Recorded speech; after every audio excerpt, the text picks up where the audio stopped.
Chennai 365, an effort by SKS in association with social, sports and cultural bodies to do good to a vibrant Chennai.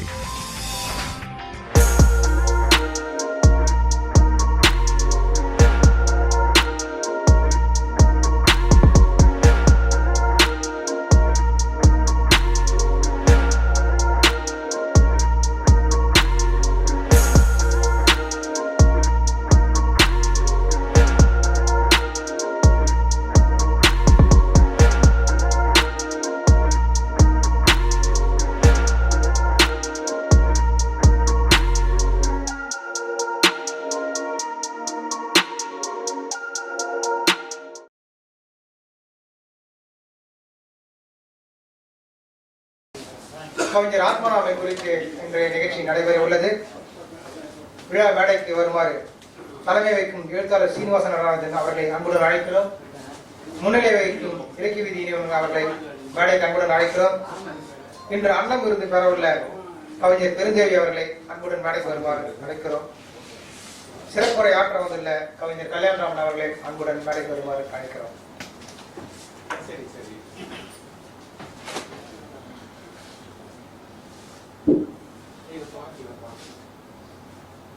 இலக்கிய வீதி தொடர்ந்து ஒரு 4 ஆண்டுகள் இதயத்தில் வாழும் எழுத்தாளர்கள் என்ற நிகழ்ச்சி நடத்தி 36 எழுத்தாளர்கள் பேசியிருக்கிறோம். 36 எழுத்தாளர்கள் பரிசீலித்திருக்கிறோம். அடுத்து ஓராண்டு கலைகளால் செழிக்கும் செம்மொழி என்ற தலைப்பிலே 12 மாதம் கலைகளை குறித்து பேசியிருக்கிறோம். அதேபோல் கலைகள் சம்பந்தமாக பணியாற்றியவர்களுக்கு 12 விருதுகளையும் அளித்திருக்கிறோம். இந்த வருடம் கருத்தில் வாழும் கவிஞர்கள் என்ற தலைப்பிலே இந்த நிகழ்ச்சிகளை நடத்தி கொண்டிருக்கிறோம். ஒரு மாதம் மரபு கவிஞர், அடுத்த மாதம் நவீன கவிஞர் என்ற விதத்திலே இந்த நிகழ்ச்சியை நாங்கள் வடிவமைத்திருக்கிறோம். இந்த மாதம் நவீன கவிஞர் ஒருவரை பற்றி பேசுவதாக ஏற்பாடு.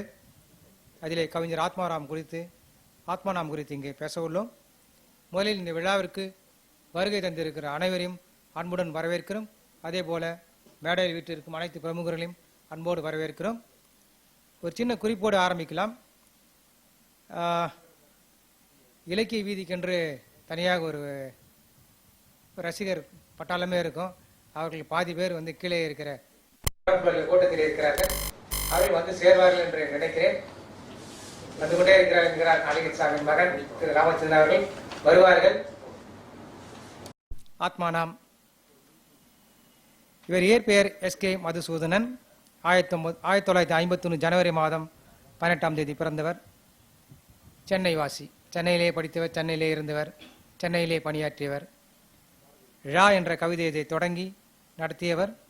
காகிதத்தில் ஒரு கோடு, அதுதான் அவருடைய வாழ்நாளிலே வந்த ஒரே ஒரு கவிதை தொகுப்பது. ஆத்மானாம் யார் அனைவருக்குமே தெரியும். இருந்தாலும் கொஞ்சம் தெரிஞ்ச அளவு சொல்லிட்டு, ஆச்சரியம் நிறைந்த குழந்தையின் பார்வை வாயிலாக தெரியும் மனநிலை தொடர்ந்து இருக்க விருப்பப்படுகிறவர். ஒரு கணத்தில் உலகம் முழுவதும் வியாபித்துள்ள வெவ்வேறு மனிதர்களின் செயல்களை நினைக்கும் போது உண்டாகும் பிரமிப்பு, தரையில் நின்றபடி நீலக்கடலை வானம் தொடுவரை பார்ப்பதில் உள்ள இன்பம், ஒவ்வொரு மலையையும் அதன் உச்சியை அடைய நினைக்கும் மனம் ஆகியவற்றில் மனமிழக்கிறவர். உண்மையை தவிர வேறு எதுவும் இலக்கியமாக முடியாது என்பதில் நம்பிக்கை உள்ளவர். மனித சக்திக்கு மீறிய ஒன்று மனிதனிடம்தான் உள்ளது என்பதில் அசைக்க முடியாத நம்பிக்கை உள்ளவர். கவிதைகளின் வெற்றி தோல்விகள் பற்றிய விவாதம் அபத்தம் என்று நினைப்பவர்.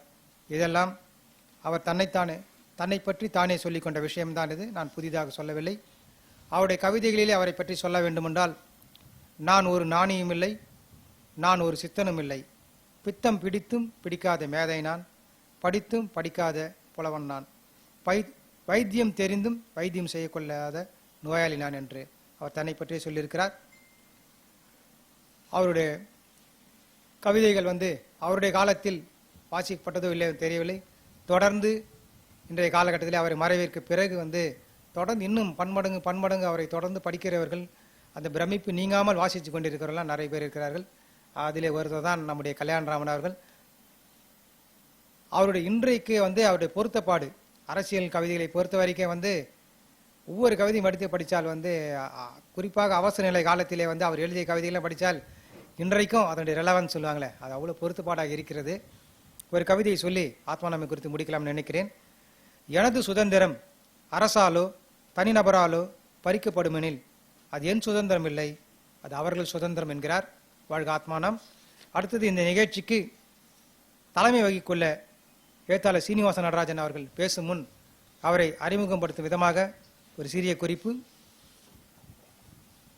திரு சீனிவாச நடராஜன் அவர்கள் ஓவியம், ஆய்வு, இதழியல், பதிப்புத்துறை, கலை இலக்கிய விமர்சனம், திறனாய்வு, புனைவு என பல இலக்கிய தலங்களில் இயங்கும் சீனிவாச நடராஜன் 1972ஆம் ஆண்டில் பழைய தஞ்சாவூர் ஜில்லா ராஜமன்னார்குடியில் பாரம்பரியமிக்க விவசாய குடும்பத்தில் பிறந்தவர்.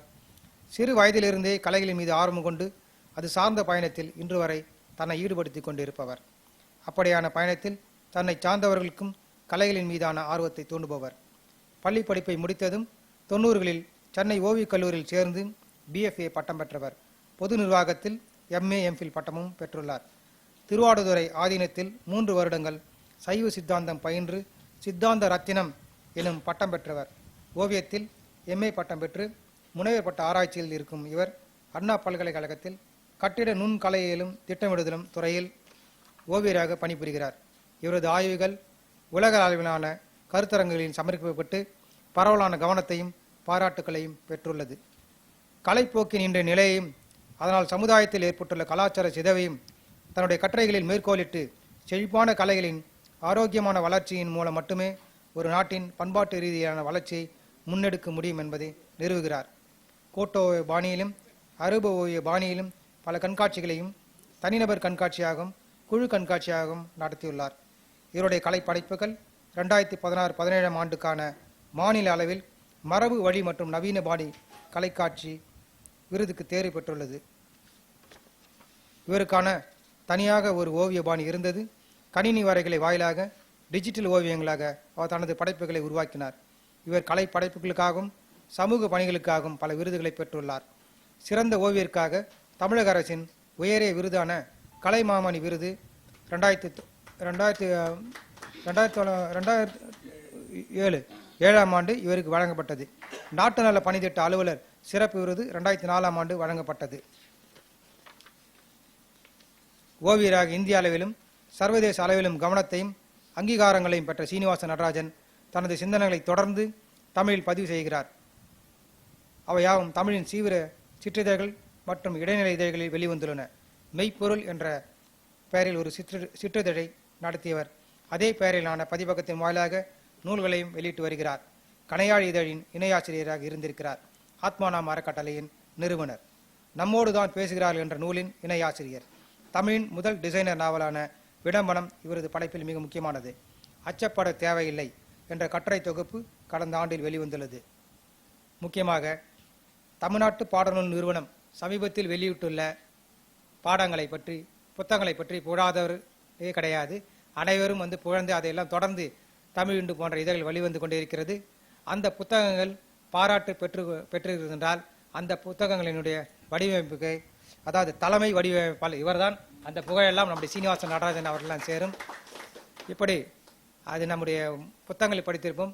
மல்டி ஃபேசட்டட் அப்படின்னு சொல்லுவாங்க. பன்முக திறமை வாய்ந்த ஒருவர் என்னவாங்க. அப்படிப்பட்ட பன்முக திறமை வாய்ந்தவர் என்று இன்றைக்கு தலைமை வகிக்கிறார் என்றால் அது நமக்கு பெருமை. இந்த நேரத்திலே கவிதையை பற்றி சொல்றப்பன்னா நாம் 2000 வருட பாரம்பரியம் கொண்ட தமிழ் கவிதை மரபு நமக்கு உடையது என்று சொல்கிறோம். ஆனால் பார்த்தால் இன்றைக்கு கவிதை எழுதி கொண்டிருக்கும் கவிஞனுக்கு என்ன நிகழ்கிறது என்று பார்த்தால் கவிதை புத்தகம் இருக்காது. இது பப்ளிஷர் சொல்றது. கவிதையை இடம் நிரப்பிகளாக செய்து கொண்டிருக்கிறார்கள் நம்முடைய இதழ்கள் எல்லாம். ஆக ஐயா எங்களுக்கு நாவல் விற்கும், அட்லீஸ்ட் கட்டுரை புத்தகம் கூட பிரமாதமாக கொண்டிருக்கிறது. இந்த பட்டையிலே போடுகிறார்கள். அது யாருன்னு உங்களுக்கு தெரியும், கோபிநாத். 2,50,000 பிரதிகளை தாண்டி 5 லட்சம் பிரதிகளை நோக்கி சென்று கொண்டிருக்கிறது என்று.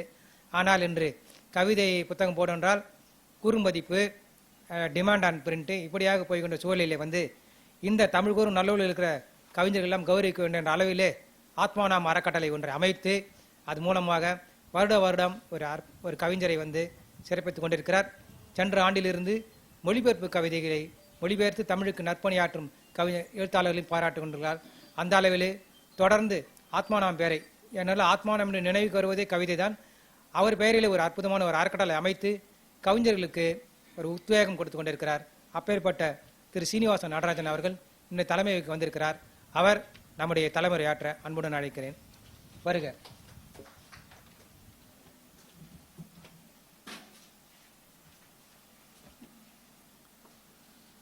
நண்பர்களுக்கு வணக்கம்.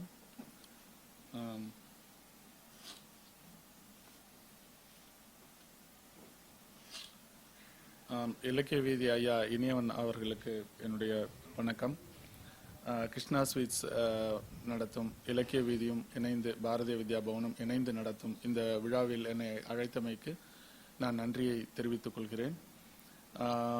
பெருந்தேவி அவர்களுக்கு இங்கு அன்னம் விருது வழங்க இருக்கிறார்கள். அவருக்கு என்னுடைய வாழ்த்துக்கள். திரு கல்யாணராமன் அவர்கள் சிறப்புரை ஆற்ற இருக்கிறார். அவருக்கு என்னுடைய வணக்கத்தை சொல்லி, நம்முடைய லட்சுமிபதி அவர்கள் பேசிய போது குறிப்பிட்டதை போல ஆத்மநாம் எங்கள் எல்லோருக்கும் ஒரு பெரும் கனவு. நிச்சயமாக சொல்லணும்னா ஓவியர்கள் மத்தியில் ஆத்மநாம் மிகுந்த தொடர்புடையவராக அவர் இருந்தார். அதுக்கு சான்றா இதில் அச்சிடப்பட்டிருக்கிற புகைப்படம் அவங்க குடும்பத்திலே இல்லை. அவங்க குடும்பத்திலிருந்து இது வாங்கப்படல. அது ஓவியர் முரளிதரன் அவர்கிட்டேருந்து நம்ம கல்யாணராமனுக்கு அதுக்கப்புறம் நாங்கள் தொடர்ச்சியாக அவருடைய புகைப்படத்தை தேடினா எங்கேயுமே யாருக்கிட்டையுமே இல்லை. அவங்க அம்மா இருக்கும்போது நான் கேட்டேன், அவங்ககிட்டையும் இல்லை. பெங்களூரில் அவங்க ஃபேமிலிலையும் இல்லை. அவருடைய அண்ணன் இருக்காரு, அவர்கிட்டையும் இல்லை. யாருக்கிட்டையும் அவருடைய புகைப்படம் கூட கிடையாது. ஆனால் ஓவியர்கள் மத்தியில் அவருடைய புகைப்படம் இருக்கு. அந்த அளவுக்கு அவர் ஓவியர்களோட மிகுந்த தொடர்புடையவராக தன்னை வச்சுக்கிட்டாரு. அதுக்கப்புறம் உங்க எல்லாருக்குமே தெரியும், இந்த லலித் கலா அகாடமிக்கு பக்கத்துல தான் நம்ம ஞானக்கூத்தன் அவங்க வேலை பார்த்தாங்க. இவங்க எல்லாம் மதிய உணவு அகாடமியில தான் சாப்பிடுவாங்க. ஓவியர் பாஸ்கரன் போன்ற எல்லோருடனும் இவர்களுக்கு நெருங்கிய தொடர்பு இருந்தது. குறிப்பா முரளிதரனை பத்தி அவர் கடிதத்திலே எழுதியிருக்காரு. அவர் தான் அட்டைப்படம் போடணும், அது எப்படி போடணும்னு முதற்கொண்டு விவரிச்சு எழுதினதை நம்ம அந்த கவிதை தொகுப்பு பின்னாடியே பார்க்க முடியும். இந்த கான்டெக்ட்ல அதுக்கு பின்னாடி எனக்கு ரொம்ப நெருக்கமா தொடர்ச்சியா என்ன நாங்க ரவி அண்ணனை சொல்லலாம். அந்த மாதிரி ஒரு ரசனை சார்ந்து இயங்கக்கூடிய கவிஞர்கள், எழுத்தாளர்கள் ஒரு பெரிய பட்டியலை ரவி அண்ணனுடைய தலைமுறையோட நான் நிறுத்திக்கிறேன்னு சொல்றேன். அவங்க தான் அந்த கடைசி தலைமுறை. நீங்க பாத்தீங்கன்னா ஒரு ஒரு ஒரு புகைப்பட கலைஞரோட, இளையராஜா போன்ற மேதைகளோட, பல துறை சார்ந்தவர்களோட தங்களை இணைச்சிக்கிறதுங்கிறது எழுத்தாளர்களுக்கு அருகி வருது.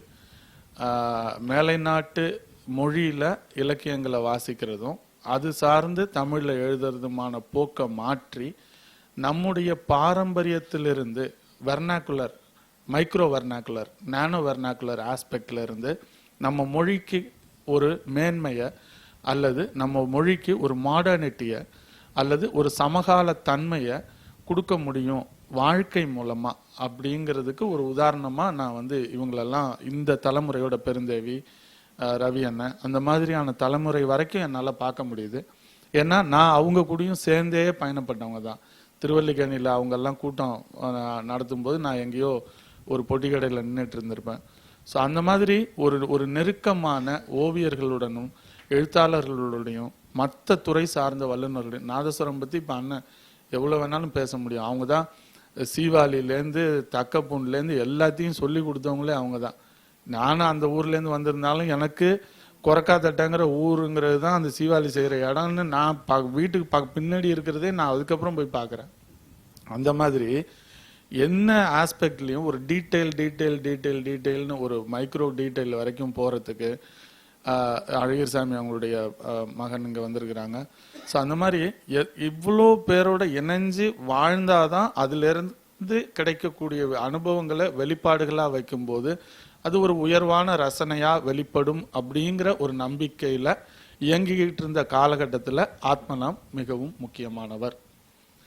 அந்த விதத்தில் ஆத்மநாம் 30 ஆண்டுகளாக ஒரே ஒரு தொகுப்பு வெளியிட்டிருந்தாலும் அது பலராலும் படிக்கப்பட்டு சமகால எழுத்துக்கு படிச்சே ஆகணும் தம்பி, அது போய் முதல்ல படிச்சுட்டு வான்னு சொல்லப்பட்ட அளவுல இருந்த ஆத்மநாம அவருடைய நண்பர்கள் கொண்டாடியது போக வெளியில பல மொழிகள்லையும் பல மாநிலத்திலையும் பல நாடுகள்லையும் ஆத்மநாம கொண்டு சேர்க்கும் விதமாக எனக்கு, நண்பர் வேல்கண்ணனுக்கு, கார்த்திக்கு, கிருஷ்ணபிரபுவுக்கு இது மாதிரி ஒரு சிறிய வட்டத்துக்குள்ள ஒரு உரையாடல் நிகழ்ந்து அந்த உரையாடல் வழியாக மேலெழும்பிய எண்ணம் தான் இந்த ஆத்மநாம் அறக்கட்டளை.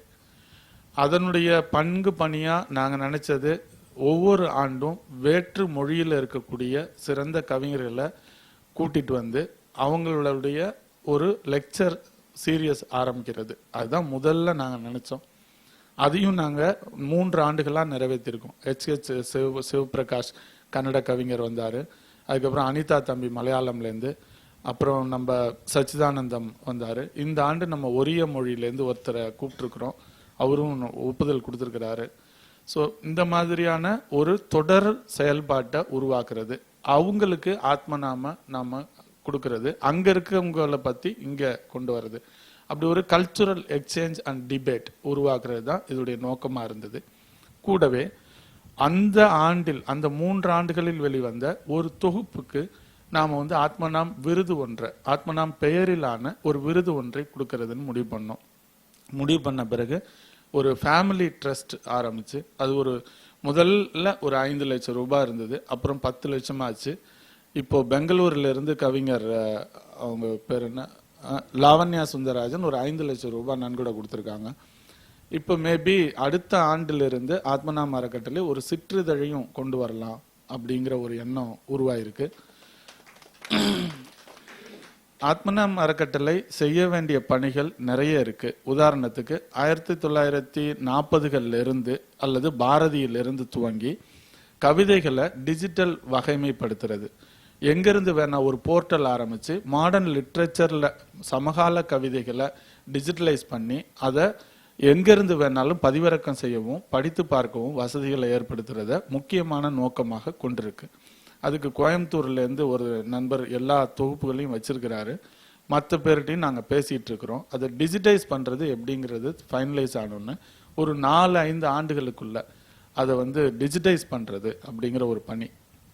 பிறகு அரசாங்கத்துக்கிட்ட கோரி தமிழ் சமகால தமிழ் இயலுக்கான ஒரு ஸ்கூல் ஆஃப் எக்ஸலன்ஸ் கேட்கறது. தமிழ் பல்கலைக்கழகம் இருக்கு, தமிழ் துறைகள் இருக்கு, தமிழ் கல்லூரிகள் இருக்கு. ஆனா சமகால தமிழுக்கான ஒரு ஸ்கூல் ஆஃப் எக்ஸலன்ஸ், உதாரணத்துக்கு நீங்க வந்து ஒரு சினிமா ஸ்கிரிப்ட் எழுதணும் தமிழ்லன்னா அது சொல்லி கொடுக்கறதுக்கு இங்க இல்லை.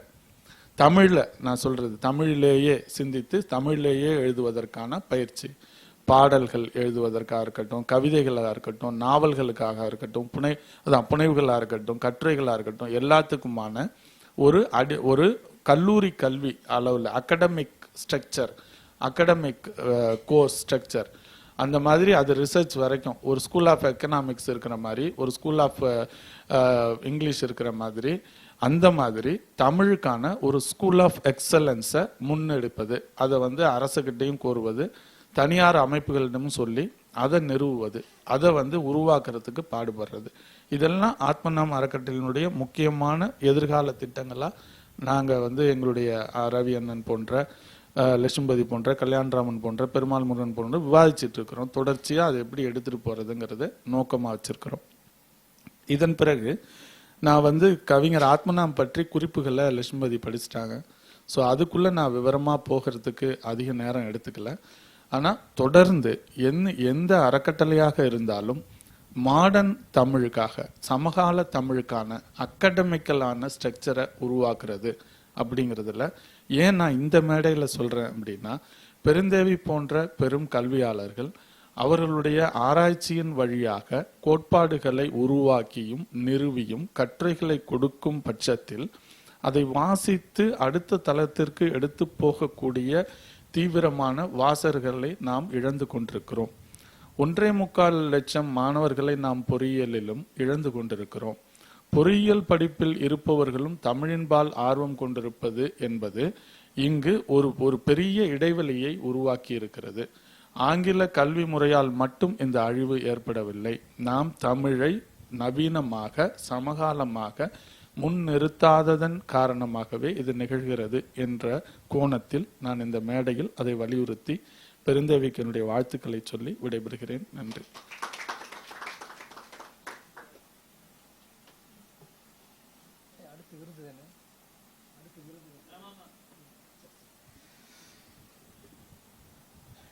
நன்றி திரு சீனிவாசன் நடராஜன் அவர்களே. ஒரு அற்புதமான திட்டத்தை வந்து சொல்லியிருக்கிறார். எல்லா கவிதை தொகுப்புகளையும் வந்து டிஜிட்டலைஸ் பண்ண போகிறேன்னுட்டு. அதில் என்னையும் சேர்த்துக்கொள்ளலாம். என்னிடமே வந்து அவர் 500க்கு மேற்பட்ட தொகுப்புகள் இருக்கிறது. அந்த காலத்தில் நான் பிச்சைமுத்து தொகுப்புலேருந்து ஐயா மின்னூர் சீனிவாசனுடைய புத்தகங்களிலிருந்து எல்லா புத்தகங்களையும் என்னுடைய சொந்த ஆர்வத்தின் பொருட்டு தமிழ் கவிதை சார்ந்த நூல்களையும் வந்து என்னுடைய சொந்த சேகரிப்பில் சேர்த்து வைத்திருக்கிறேன். அந்த விதத்திலே என்னை ஒரு அணில் போல அந்த பணிக்கு உபயோகப்படுத்துங்கள் என்று இந்த தருணத்திலே சொல்லிக் கொண்டிருக்கிறேன். மிகப்பெரிய கனவு ஸ்கூல் ஆஃப் எக்ஸலன்ஸ் அப்படின்னு சொல்லிட்டு தமிழ் பல்கலைக்கழகம் கூட ஆய்வு வந்து நல்லா அருமையாக வந்து கரண்ட் மாடர்ன் லிட்ரேச்சரில் போயின்னு இருந்தது. இப்போ இந்த செம்மொழி கொடுத்தது இது அனௌன்ஸ் பண்ண உடனே எல்லாரும் வந்து மறுபடியும் கலித்தொகை குறுந்தொகை அப்படின்ட்டு திரும்பி ஓடி போயிட்டாங்க. இப்போ அவங்களெல்லாம் மீட்டு எடுக்கணும்னா வேறு வழியே தெரியல. ஏன்னா அந்த சிக்கல் இருக்குது. அதேமாதிரி மாடர்ன் லிட்ரேச்சர் வரவங்க கூட பார்த்தீங்கன்னா வந்து வைரமுத்தோடு நின்றுறான், மேத்தாவோடு நின்றுறாங்க. இந்த அவலத்தையெல்லாம் போக்கணும்னா இப்போ ஐயா வந்து அற்புதமாக வடிவமைச்சிருக்காரு பாடத்திட்டத்தில் புத்தகம். அதில் யூமா வாசிகி எல்லாரும் அற்புதமாக எல்லா சமகாலத்தையும் கொண்டு வந்து சேர்த்துருக்காங்க. ஹேட்ஸ் ஆஃப் டு தட் அந்த குழுக்கே நம்ம வந்து பாராட்டுகளை தெரிவித்திருக்க வேண்டும். இந்த சந்தர்ப்பத்திலே அடுத்து விருது வழங்கும் விழா. இப்பொழுது சொல்லுங்க உங்கள் கருத்து.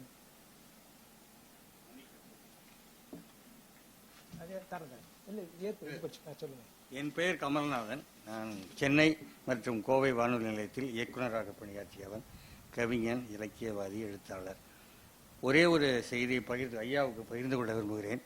ஆத்மானாமை ஒரே ஒரு முறை கோவை வானொலி பேட்டி கண்டிருக்கிறது, நேர்முகம். அந்த நேர்முகத்தை பிரம்மராஜன் அவர்கள் செய்ய நான் அதை ஒலிப்பதிவு செய்து ஒலிபரப்பினேன். ஒருவேளை அது பிரம்மராஜனிடம் அதன் ஒலிப்பதிவு இருக்கக்கூடும், இல்லை என்றால் கோவை வானொலி நிலையத்தில் இருக்கக்கூடும். முடிந்தால் ஐயா அதை பயன்படுத்தி கொள்ளலாம் என்று கருதுகின்றேன். ஆத்மநாம் 3 மணி நேரம் என்னுடன் அந்த அறையில் இருந்தார். ஒரு மலர் தோட்டத்துக்குள் இருப்பது போன்ற உணர்வு தான் எனக்கு ஏற்பட்டது. அவ்வளவு மென்மையானவர். அவருக்கு நீங்கள் செய்து வரும் தொண்டுக்காக என்னுடைய வணக்கங்களை தெரிவித்தேன். இந்த கூட்டத்தில் நம்முடைய சிறப்பு பேச்சாளர் பேச்சுவதற்கு முன்பாகவே இந்த கூட்டம் வெற்றி பெற்று விட்டது என்பது நமக்கு வந்து ஒரு அற்புதமான உணர்வை அளித்திருக்கிறார். நாமெல்லாம் ஆத்மானாவை பார்த்ததில்லை, அவருடனே உரையாடி அதை ஒளிப்பதிவு செய்திருக்கிறார் என்பது ஒரு பெரிய விஷயம். இதை வந்து பிரம்மராஜன் அவருடைய நூலில் குறிப்பிட்டிருக்கிறார். அந்த முழு வடிவம் அவரிடம் இருக்கிறதா என்று தெரியவில்லை. உங்களுடைய தகவலுக்கு நன்றி. அடுத்தது அன்னம் விருது வழங்கும் விழா. கவிஞர் பெருந்தேவி அவர்கள் இந்த மாதத்திற்கான அன்னம் விருது பெறவிருக்கிறார்கள். தகுதியுரை வாசிக்க திரு கிருஷ்ணபிரபு அவர்களை அன்புடன் அழைக்கிறோம்.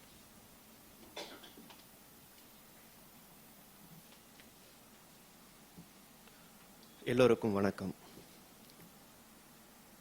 சில நேரம் பெண், சில நேரம் கவிஞர், சில நேரம் பெண்ணாகவும் கவிஞராகவும். நான் பெண் கவிஞர் இல்லை. அவர் நம்முடன் அமர்ந்திருக்கும் பெருந்தேவி அவர்கள். கும்பகோணத்தை பூர்வீகமாக கொண்ட இவர் கவிதை, சிறுகதை, அரங்க நாடகம், ஆய்வுக் கட்டுரை, விமர்சனம், இலக்கிய திறனாய்வு ஆகிய தளங்களில் ஈடுபாடு கொண்டவர். கடலூர், சிதம்பரம், மதுரை, சென்னை, வாஷிங்டன் ஆகிய இடங்களில் கல்வி பயின்றவர்.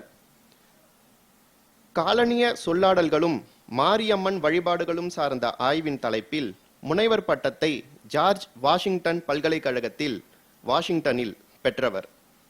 பண்பாட்டு மானிடவியல், பெண்ணியம், சமயவியல் ஆகிய பல தளங்கள் சார்ந்து இந்த முனைவர் பட்டத்தை அவர் பெற்றவர். தற்போது அமெரிக்காவில் உள்ள சியானா கல்லூரியில் சமூகவியல் துறையில் இணை பேராசிரியராக பணிபுரிகிறார். கல்விப்புலம் சார்ந்த இவரது 100க்கும் மேற்பட்ட கட்டுரைகள் உலகின் பல்வேறு பல்கலைக்கழக கருத்தரங்க வாசிப்பில் சமர்ப்பிக்கப்பட்டு பரவலான கவனத்தையும் பாராட்டுகளையும் பெற்றுள்ளன. பல தளங்களில் இயங்கினாலும் கவிதை மற்றும் இலக்கிய திறனாய்வில் தனது முழு கவனத்தை செலுத்தி வருபவர். இவரது கவிதைகள் தமிழின் தீவிர சிற்றிதழ்களில் வெளியீடு கண்டவை. இதுவரை 6 கவிதை தொகுப்புகளை வெளியிட்டிருக்கிறார். அவை தீயுரை தூக்கம் 1998, இக்கடல் இச்சுவை 2006, உலோக ருசி 2010, அழுக்கு சாக்ஸ் 2016, வாயாடி கவிதைகள் 2017, பெண்மனசு ஆழம் என 99.99% ஆண்கள் கருதுகிறார்கள் 2017 ஆகிய கவிதை தொகுப்புகளை இதுவரை வெளியிட்டிருக்கிறார்.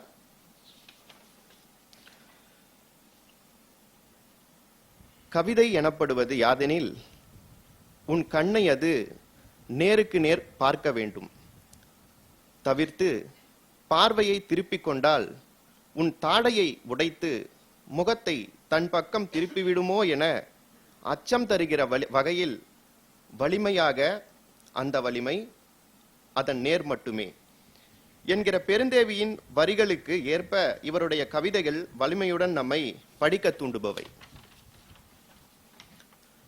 சமூக பிரச்சனை, பெண்ணியம், திரைப்படம், நவீன இலக்கியம் சார்ந்து கட்டுரைகளை தொடர்ந்து எழுதுகிறார். சஹானா பதிப்பகத்தின் வாயிலாக கவனிக்கத்தக்க நூல்களை வெளியீடு செய்கிறார். புதுமை பித்தனின் ஒவ்வொரு சிறுகதையையும் இலக்கிய திறனாய்வு செய்து கட்டுரை தொகுதி நூலாக கொண்டு வரும் முயற்சியில் இருக்கிறார். லத்தீன் அமெரிக்க கவிஞரான நிக்கனர் பர்ரா, அமெரிக்க கவிஞரான சார்லஸ் பியூஸ்கோவ்ஸ்கி ஆகியோரது கவிதைகளை தொடர்ந்து தமிழில் மொழிபெயர்த்து வருகிறார்.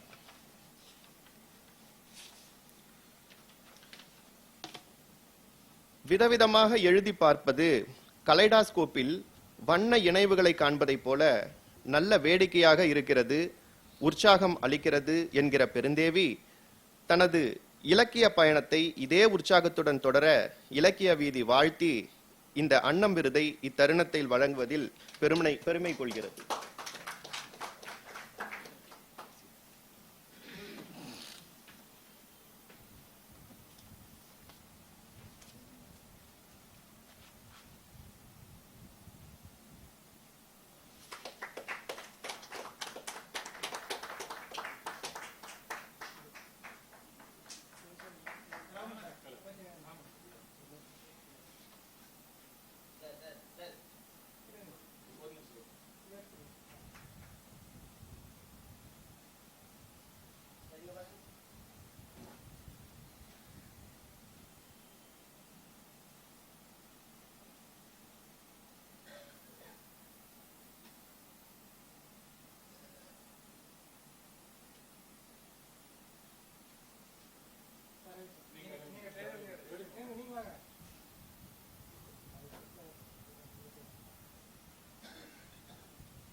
மின்னூர் சீனிவாசன் அவர்களின் கோரிக்கை, எப்போ பார்த்தாலும் வந்து அந்த நம்ம சான்றிதழ் கொடுக்குறோமே அதில் என்ன எழுதியிருக்கிறான்னு கேட்குறாரு. இலக்கிய வீதி கிருஷ்ணா ஸ்வீட்ஸ் வழங்கும் அன்னம் விருது பெறுபவர் கவிஞர் பெருந்தேவி அவர்கள். சொல்லும் பொருளும் சுவையும் வளமும் புதியவனவாக்கி தமிழ் கவிதை உலகுக்கு செழுமை சேர்ப்பதில் தனித்த ஆளுமையுடன் திகழும் கவிஞர் பெருந்தேவி அவர்களை பாராட்டி இலக்கிய வீதி அமைப்பும் ஸ்ரீ கிருஷ்ணா ஸ்வீட்ஸ் நிறுவனம் இணைந்து அன்னம் விருது வழங்கி சிறப்பிப்பதில் பெருமிதம் கொள்கின்றன.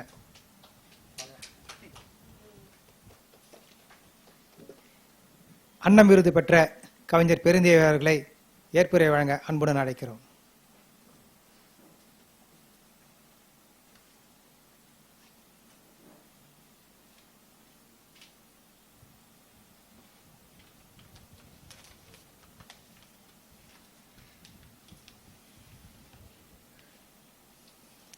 நண்பர்கள் அனைவருக்கும் என் மாலை வணக்கம். நல்ல சிறப்பான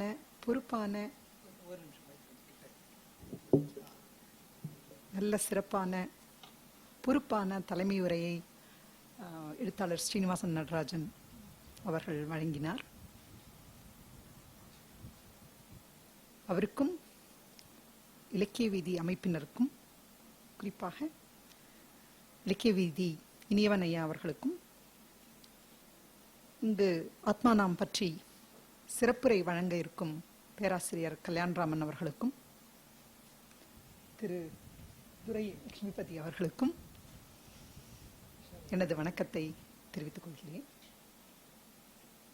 நல்ல அழகான மாலை. குறிப்பாக சற்று முன் இந்த பேர் திரு கமலநாதன் அவர்கள் ஆத்மானாம் பற்றி சொன்னபோது அந்த இடமே ஒரு மலர் தோட்டம் போல் இருந்தது. ஆத்மானாம் இருந்த இடமே மலர் தோட்டம் போல் இருந்தது என்று சொன்ன உடனேயே அந்த மலர் தோட்டத்துக்கே நான் போய்விட்டது போல ஒரு உணர்வு. எனக்கெல்லாம் ஒரு பெரிய வருத்தம் இருக்கு. என்னன்னு சொன்னா, கடைசி வரைக்கும் ஆத்மானாம நான் பார்க்கவே இல்லை அப்படிங்கிற வருத்தம். நான் வந்து இலக்கியத்துக்குள்ள நுழையிறப்ப ஆத்மானாம் செத்து போய் பல வருடங்கள் ஆயிருந்தது. 84 அவர் இறந்தாருன்னு நினைக்கிறேன். நான்லாம் எழுத ஆரம்பிச்சதே 95 தான். என்னோட முதல் கவிதை வந்து 95 தான் விருட்சம், நவீன விருட்சம் இதழில் வந்தது. கொஞ்சம் அது வருத்தம், அந்த வருத்தம் வந்து கொஞ்சம் ஈடுகட்டுற மாதிரி எனக்கு இருந்தது. அந்த மலர் தோட்டம்னு சொன்னோன்னே நானே அங்கே போயிட்ட மாதிரி அந்த ஒரு இது. நான் பெரிய பேச்சாளர் கிடையாது, அதனால கொஞ்சம் பொறுமையா நான் எழுதி வச்சிருக்கிறத வாசிக்கிறேன். சில கருத்துக்களை வந்து பகிர்ந்துக்கணும்னு சொல்லிட்டு ஆசைப்படுறேன். இலக்கிய வீதி அமைப்பும் பாரதிய வித்யாபவனும் இணைந்து நடத்துகிற இந்த நிகழ்வில் அன்னம் விருது பெற்றது மகிழ்ச்சி தருகிறது. இந்த விருதை பற்றி என்னிடம் தெரிவித்த போது அன்னம் என்ற பெயரின் காரணம் பற்றி யோசிக்க தோன்றியது. ஏன் இலக்கியவாதிகளுக்கு ஒரு பறவையின் பெயரில் விருது? நீரிலும் நிலத்திலும் வாழக்கூடிய பறவையான அன்னத்துக்கு தமிழ் இலக்கியத்தில் ஒரு புனைவு பண்பு பொருத்தி கூறப்படுகிறது. எல்லாருக்குமே தெரிஞ்ச விஷயம்தான். பாலில் இருந்து நீரை பிரித்து தேர்ந்து குடிக்கிற பண்பு அன்ன பட்சிக்கு இருப்பதாக சொல்லப்படுகிறது. இலக்கியவாதிகளுக்கு இருக்க வேண்டிய வேறுபடுத்தி பார்க்கும் தன்மை ஒன்றை சுட்டுவதாக இதை அர்த்தப்படுத்திக் கொள்ள எனக்கு தோன்றியது. சமூகத்தின் பொது புத்தியாக அமைந்திருக்கும் ஆதிக்க மதிப்பீடுகள், கருத்துகள் இவற்றிடம் இருந்து வேறுபட்டதாக, இவற்றை சுய பரிசீலனை செய்யும் வகையில் அமைவதாக இலக்கிய எழுத்து இருக்க வேண்டும் என்பதை அன்னம் ஒரு குறியீடாக சுட்டுவதைப் போல நான் எடுத்துக்கொண்டேன். அப்படி பொருள்படுத்திக் கொள்ளுதல் எனக்கு மிக பிடித்திருந்தது. இன்றைய நிகழ்வு கவிஞர் ஆத்மானாமின் கவிதை பங்களிப்புகளை கொண்டாடும் நிகழ்வாகவும் இருக்கிறது. வரும் ஜூலை 6ஆம் தேதி அவர் நினைவு நாள் வருகிறது இல்லையா? கிணற்றில் விழுந்து அவர் மரணித்த அந்த நாள். தனது ஒரு நேர்காணலில் கவிதையை பற்றி பேசும் ஆத்மானாம் அதை சமூக செயற்பாடாகவும் முன்னிறுத்தி பேசுகிறார். அதை இங்கே குறிப்பிடுவது முக்கியம் என்று நினைக்கிறேன். கவிஞர் பிரம்மராஜனுடனான ஒரு நேர்காணலில் ஆத்மானாம் இவ்வாறு கூறுகிறார்: எனக்கு நான் இருக்கக்கூடிய சமூகத்துல எந்த அளவு முரண்பட்டிருக்கேன் அல்லது ஒத்து போறேன்னு விஷயங்கள் வரும்போது அதுக்கு நான் நேர்மையா இருக்கேன்னா அதை நான் கவிதையில கொண்டு வந்திருக்கணும் என்கிறார் ஆத்மானாம். இன்னொரு இடத்தில் கமிட்டட் பொயட்ரி, சோஷியல் கமிட்மெண்ட் இவற்றை பற்றி பேசும்போது இவ்வாறு சொல்கிறார்: சமூகத்தில் ஈடுபாடு கொண்ட கவிதைகள் ஒரு புறம், இன்னொரு புறம் தன்னை பற்றி தேடலுடன் கூடிய கவிதைகள். இரண்டுமே கமிட்டட் தான். ஆனா ஒரு கவிஞன் தன்னை பற்றி மட்டுமே தேடிக்கொண்டிருந்து தனக்கும் சமூகத்துக்கும் இடையிலான உறவு பற்றி எதுவும் கூறாமல் இருந்தால் அந்த மாதிரி கவிஞர்கள் காலப்போக்கில் தள்ளப்பட்டு விடுவார்கள் என தெளிவாக எடுத்துரைக்கிறார். தன் எழுதுங்கள் என்ற தலைப்பிலான கவிதையில் இவ்வாறு எழுதுகிறார்: வெற்று வெளியில் உலவும் மோனப்புத்தர்கள் காலத்தின் இழுவையில் ரீங்காரிக்கின்றேன் என பார்வையின் விளிம்பில் இருக்கிறார்கள். உலகப் பாறாங்கல்லில் நசுங்கியவன் முனகலின் தொலைதூர எதிரொலி கூட கேட்கவில்லை என்று இத்தகைய கவிஞர்களைத்தான் அவர் சுட்டுவது போல அந்த கவிதையில் எழுதியிருக்கிறார். என்னை பொறுத்த வரைக்கும் கவிதையில் அகவயமான தேடல், சமூகம் சார்ந்த கவிதை என்ற இருமை, அதாவது அந்த டைகாட்டமி முழுக்க எனக்கு ஏற்பில்லை. அந்த டைகாட்டமியை நான் ஏத்துக்கல, மறுக்கிறேன். ஏனென்றால் மனித அகம் என்பது அந்தரத்தில் எப்போதுமே இருந்ததில்லை. பலவித சமூக பண்பாட்டு விசைகளால், காரணிகளால், இயக்கங்களால் கட்டமைக்கப்படுவதே மனித அகம். எனவே அகமயமான கவிதைகள் என்று சொல்பவை கூட சமூகம் மற்றும் பண்பாட்டு தளங்களில் ஒரு குறிப்பிட்ட காலகட்டத்தில் உருவாகி இருக்கும் மனித அகத்தை பற்றியது என்றுதான் நாம் கொள்ள முடியும். என் கவிதைகளை பொறுத்தவரை 1988 வந்த முதல் தொகுப்பு தீரை தூக்கத்திலிருந்து சென்ற வருடங்களில் வெளிவந்த வாயாடி கவிதைகள் பெண்மனசு ஆழம் என 99.99% ஆண்கள் கருதுகிறார்கள் என்கிற தொகுப்பு வரைக்கும் கவிதைகளை எழுதியவர் என்ற பாத்திரத்திலிருந்து நான் கொஞ்சம் விலகி நின்றால் இப்படி தோன்றுகிறது.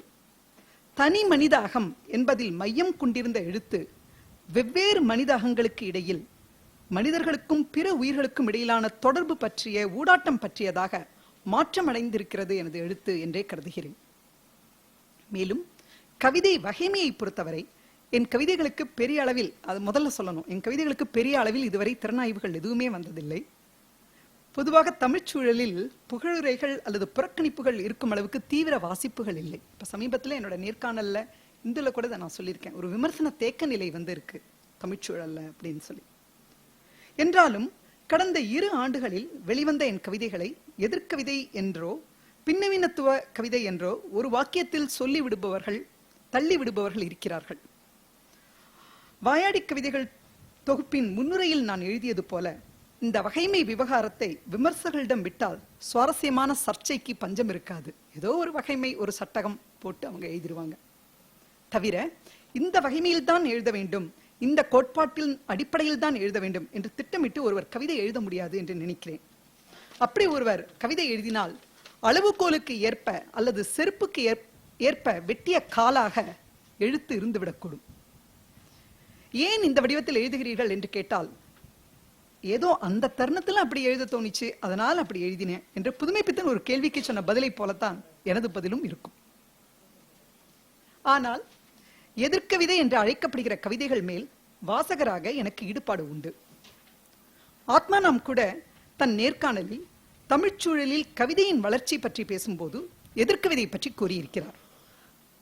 இனி வரப்போகிற கவிதைகள் எதிர்கவிதை என்கிற வடிவத்தில் தான் வரும் என்று முன்பே அவதானித்திருக்கிறார்.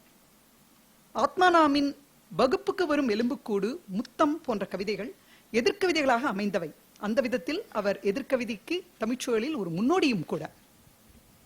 அந்த வகையில் இந்த பெருமைக்குரிய அன்னம் விருதை கவிஞர் ஆத்மானாமுக்கும் ஆகச்சிறந்த எதிர்கவிதைகளை எழுதிய சிலே நாட்டு கவிஞரான நிக்னர் பர்ராவுக்கும் சமர்ப்பிக்கிறேன். நன்றி, வணக்கம்.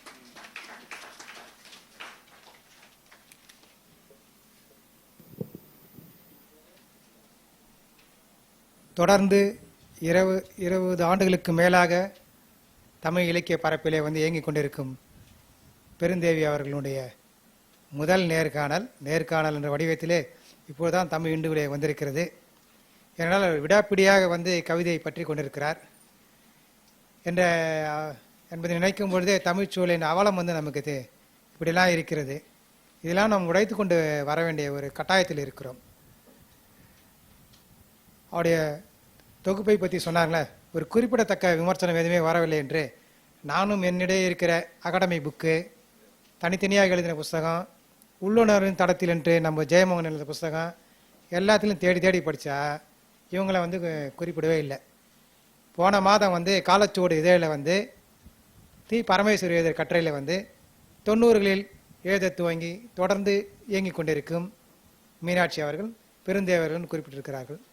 இதற்கு காரணம் இவங்க தன்னை பெண் கவிஞராக அடையாளப்படுத்தி கொள்ளாதா கூட இருக்கலாமான்னு தெரியல. ஏன்னா அந்த புத்தகம் எடுத்தால் பெண் கவிஞர்கள் தனித்தனியாக புத்தகம் போடுறாங்க. அதில் ஒரு 25 பெண் கவிஞர்கள் பற்றி போட்டுறாங்க. அதில் இவங்களுடைய பெயரே கிடையாது. சரி, பொது வாசிப்பிலே இவங்களாம் எழுதுகிறாங்களே அப்படின்னு தொடச்ச இந்த மாதிரி ஆட்கள் அதிலே பார்த்தாலே இவங்க கவிதை இல்லை. ஆனால் எழுத்தை பொறுத்த வரைக்கும் நூற்றாண்டை கடந்து கூட நமக்கு ஒரு ஆசகம் கிடைப்பான் என்பது நமக்கு ஒரு உறுதி. அந்த விதத்திலே நான் தொடர்ந்து அவருடைய அனைத்து புத்தகங்கள் வைத்திருக்கிறேன், தொடர்ந்து படித்து கொண்டிருக்கிறேன். ஒரு கல்யாணராமன் அவர்களால் தான் அவருடைய சந்திப்பு எனக்கு கிடைத்தது புத்தக கண்காட்சியிலே. அந்த விதத்திலே நாம் எழுதி கொண்டே இருக்கிறோம். நம்முடைய வாசகன் யார் என்று தெரியாது. ஒரு நாள் நேரிலே வரலாம், இல்லாட்டில் நூற்றாண்டை கழித்து நமக்கு பின்னாடி அப்படி நினைத்து பார்க்கலாம். அந்த விதத்திலே தொடர்ந்து உங்களுடைய இலக்கிய பணி தொடர்ந்து நடக்க வேண்டும். அதற்கு ஒரு சின்ன ஒரு கிரியாவுக்கியாக இருக்கலாம். அந்த ஏற்புரையில் அவருடைய கட்டுரை தொகுப்புகள் பற்றி ஒரு சிறிய வரி விடுபட்டல் இருக்கிறது. தொடர்ந்து அற்புதமான கட்டுரைகளை மின்னமலம்.com இதழிலே தொடர்ந்து எழுதி கொண்டிருக்கிறார். அதே மாதிரி அவரை பற்றி எழுதாமல் விட்டிருந்தாலும் சரி, அவர் குறிப்பாக நாணக்குத்தன் போன்ற எல்லா கவிஞர்களை பற்றி தொடர்ந்து எழுதி கொண்டிருக்கிறார். அந்த நூல் விரைவில், உரைநடை நூல் விரைவில் வெளிவந்தால் அதை பற்றிலாம் அறிந்து கொள்ள முடியும்.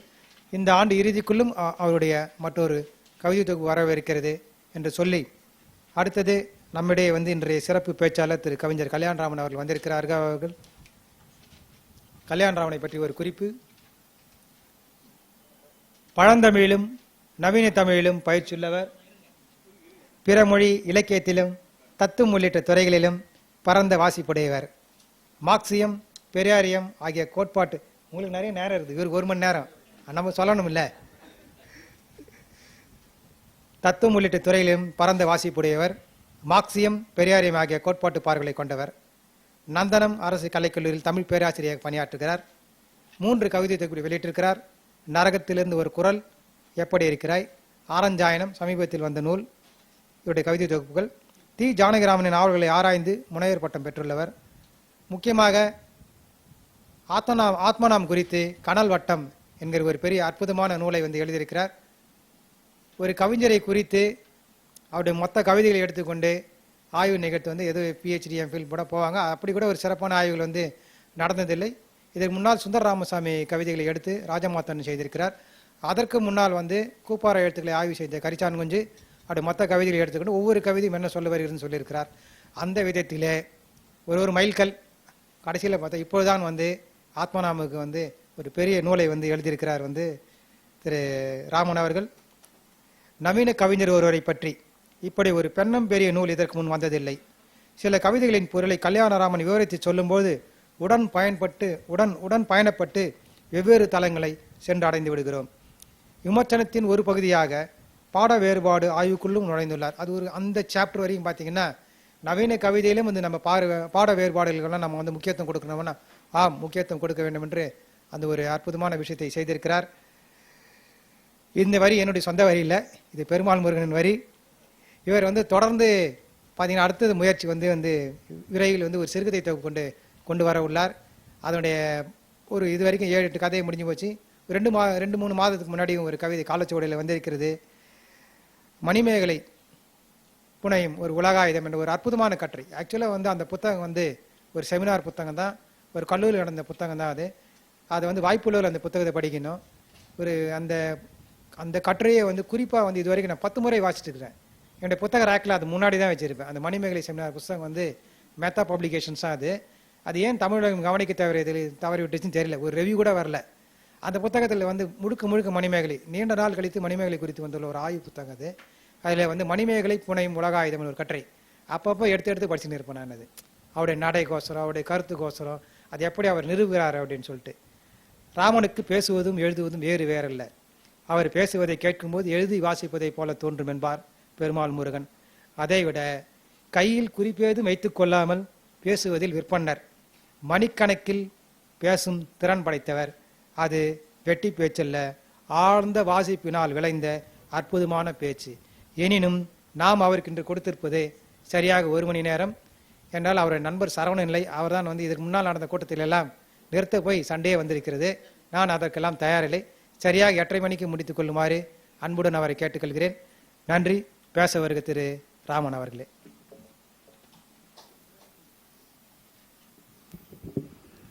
அனைவருக்கும் வணக்கம்.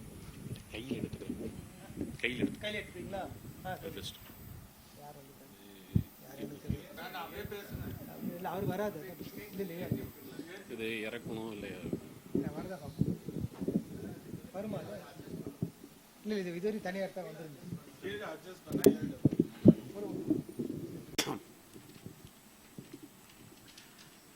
அனைவருக்கும் வணக்கம்.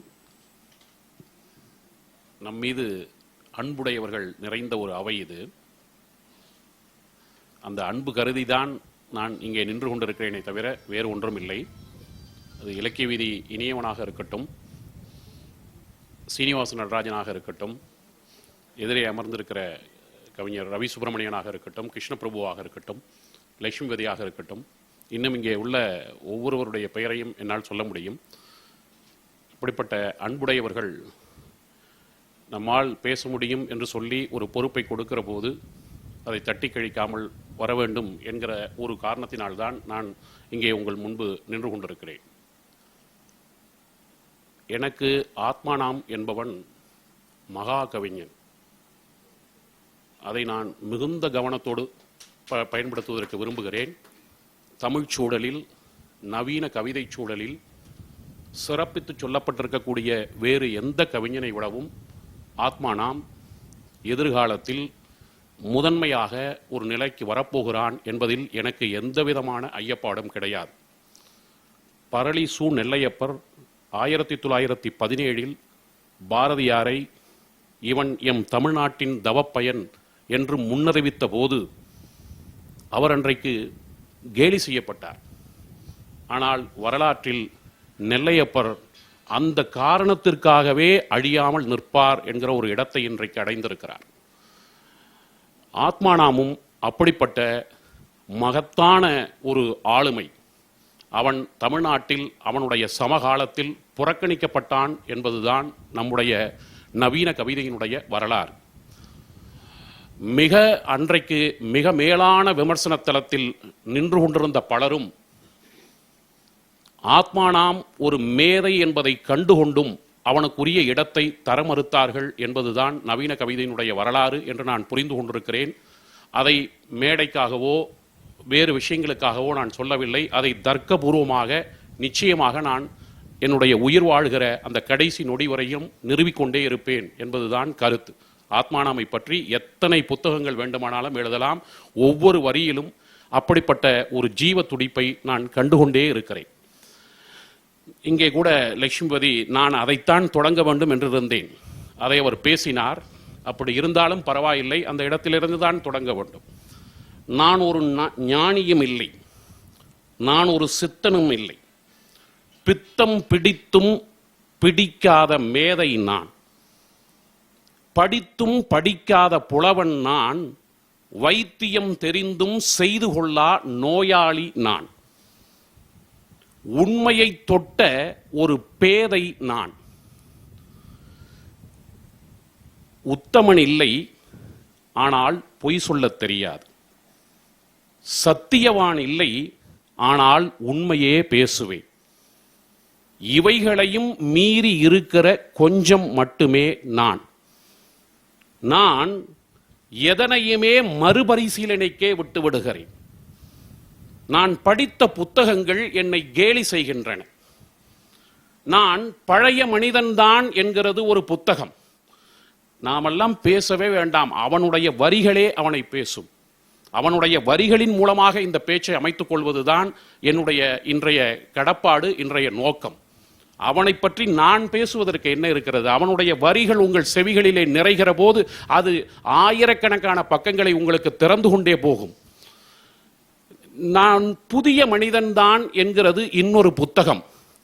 நான் மனிதன்தானா என்று சோதித்துக் கொள்ளும் நிர்பந்தங்கள், தொண்டையில் சிக்கிக்கொண்ட மீனின் முள்ளென பச்சை புல்வெளியிடை சிக்கிக்கொண்ட கரும் பாம்பு. வேறு வேறு கவிதைகளிலிருந்து நான் வரிகளை கோர்த்துக் கொள்கிறேன். அதுவும் கூட ஆத்மானாம் கற்றுக் கொடுத்த ஒரு உத்திதான். அவன் ஒரு இடத்திலே எழுதுவான், பிரம்மராஜன் இடத்திலே அவன் கொடுக்கிற பேட்டியிலே, வேரியஸ் கட்டிங்ஸ் ஆஃப் பெயிண்டிங்ஸ், ஒரு கொலாஜ் போல கோர்த்து கொள்வது என்கிற ஒரு கோட்பாடு அது. அதிலிருந்து தான் நாம் எடுத்துக்கொள்கிறோம். அவன் எழுதியிருக்கக்கூடிய பல்வேறு கவிதைகளிலிருந்து சில புள்ளிகளை நான் எடுத்து தொகுத்துக் கொள்கிறேன்.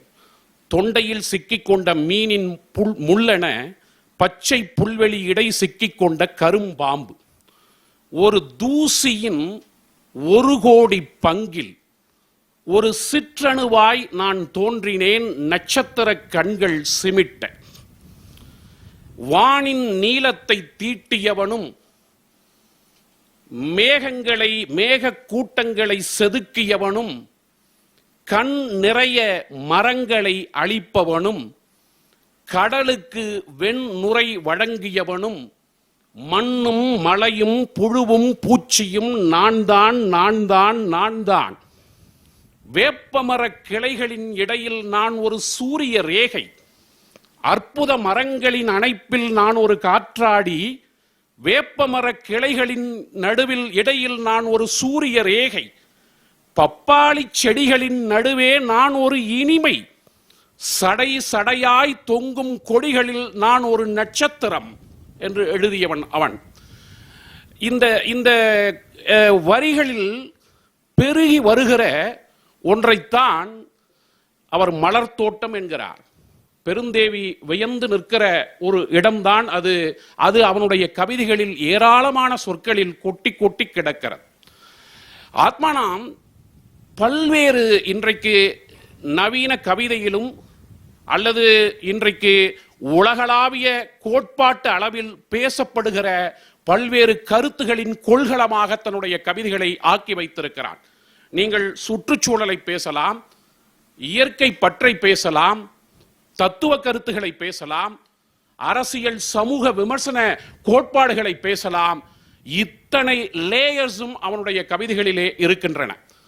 அவன் சொல்லுவது போல ஒரு கிளாரிட்டி, ஒரு use of language, various aspects that attract life என்பது பற்றிய ஒரு பரந்துபட்ட ஒரு புரிதல், இவ்வளவும் கூடி வருவதுதான் அவனுடைய கவிதைகளாக இருக்கிறது.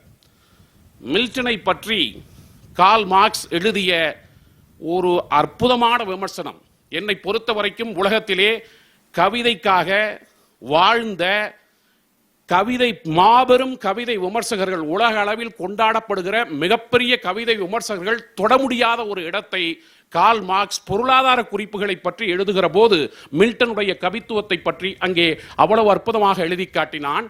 மார்க்ஸ் சொன்னான், Milton produced Paradise Lost for the same reason that a silk worm produces silk.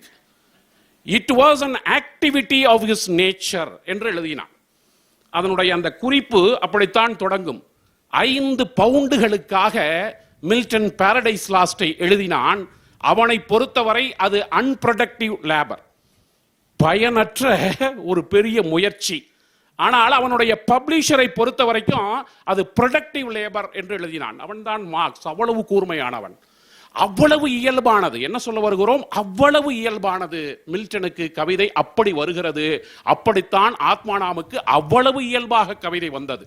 அந்த இயல்புதான் அவனுடைய சமகாலத்தில் உச்சாணி கொம்பில் நின்று கொண்டிருந்த பல கவிஞர்களுக்கு ஒரு தயக்கத்தையும், ஆத்மானாம் தங்களை தாண்டி விடுவானோ என்கிற ஒரு குழப்பத்தையும் மயக்கத்தையும் அன்றைக்கு ஏற்படுத்தியது. அது ஆத்மானாமை பற்றி அவர்கள் எழுதி இருக்கக்கூடிய கட்டுரைகளிலே நாம் குறுக்கிடுகிற சில வரிகளை கொண்டே எடுத்துக்கொள்ளலாம். இவர் எங்கே பயப்படுகிறார் என்பதை எடுத்துக்கொள்ளலாம். அந்த அளவுக்கு நுட்பமான தொனியோடு தன்னுடைய கவிதைகளை அவன் எழுதி செல்கிறான். ஒரு 2 விதமான போக்குகள் நம்முடைய எழுத்து சிறுபத்திரிகை தொடங்கி வருகிற போது அது அகமுகமான தேடல்களை பெருந்தேவி அவர்கள் கூட சொன்னார். அதே போல வானம்பாடி என்கிற ஒரு பத்திரிகை வந்துகிற போது அது ஒரு புறமுகமான தேடல்களை கொண்டு போகிறது. இந்த அகத்தையும் புறத்தையும், இது சங்க இலக்கியத்திலிருந்து நமக்கு தொடங்கி வருகிற ஒரு மரபு ஒரு சரியான விகிதத்தில், அதை ஆங்கிலத்தில் சொல்வதாக இருந்தால் இன் சச் எ வே இணைப்பது இருக்கிறதே, அது மகா பெரும் கவிஞர்களுக்கே சாத்தியமாகிற ஒன்று. அது ஆத்மானாமுக்கு பிடிபட்டது என்பதுதான் 35 வருடங்களுக்கு பிறகு அவன் திரும்பவும் ஒரு புத்தெழுச்சியோடு இன்றைக்கு தமிழில் வாசிக்கப்படுவதற்கான ஒரு மிகப்பெரிய பெருமையை அவனுக்கு பெற்றுத் தந்திருக்கிறது என்று நான் புரிந்து கொள்கிறேன். இந்திய விடுதலை போராட்டம் பெற்றெடுத்த குழந்தை பாரதி என்று சொன்னால், நெருக்கடி நிலை காலம் பெற்றெடுத்த குழந்தை ஆத்மானாம் என்று நான் வாதிடுவேன். என்னுடைய புத்தகத்திலும் அதை நான் ஸ்ரீஹேசனுடன் வாதிட்டிருக்கிறேன். நெருக்கடி நிலை காலம் என்பது, நீங்கள் 1972 கவிதை உலகுக்குள் ஆத்மானாம் நுழைகிறான்.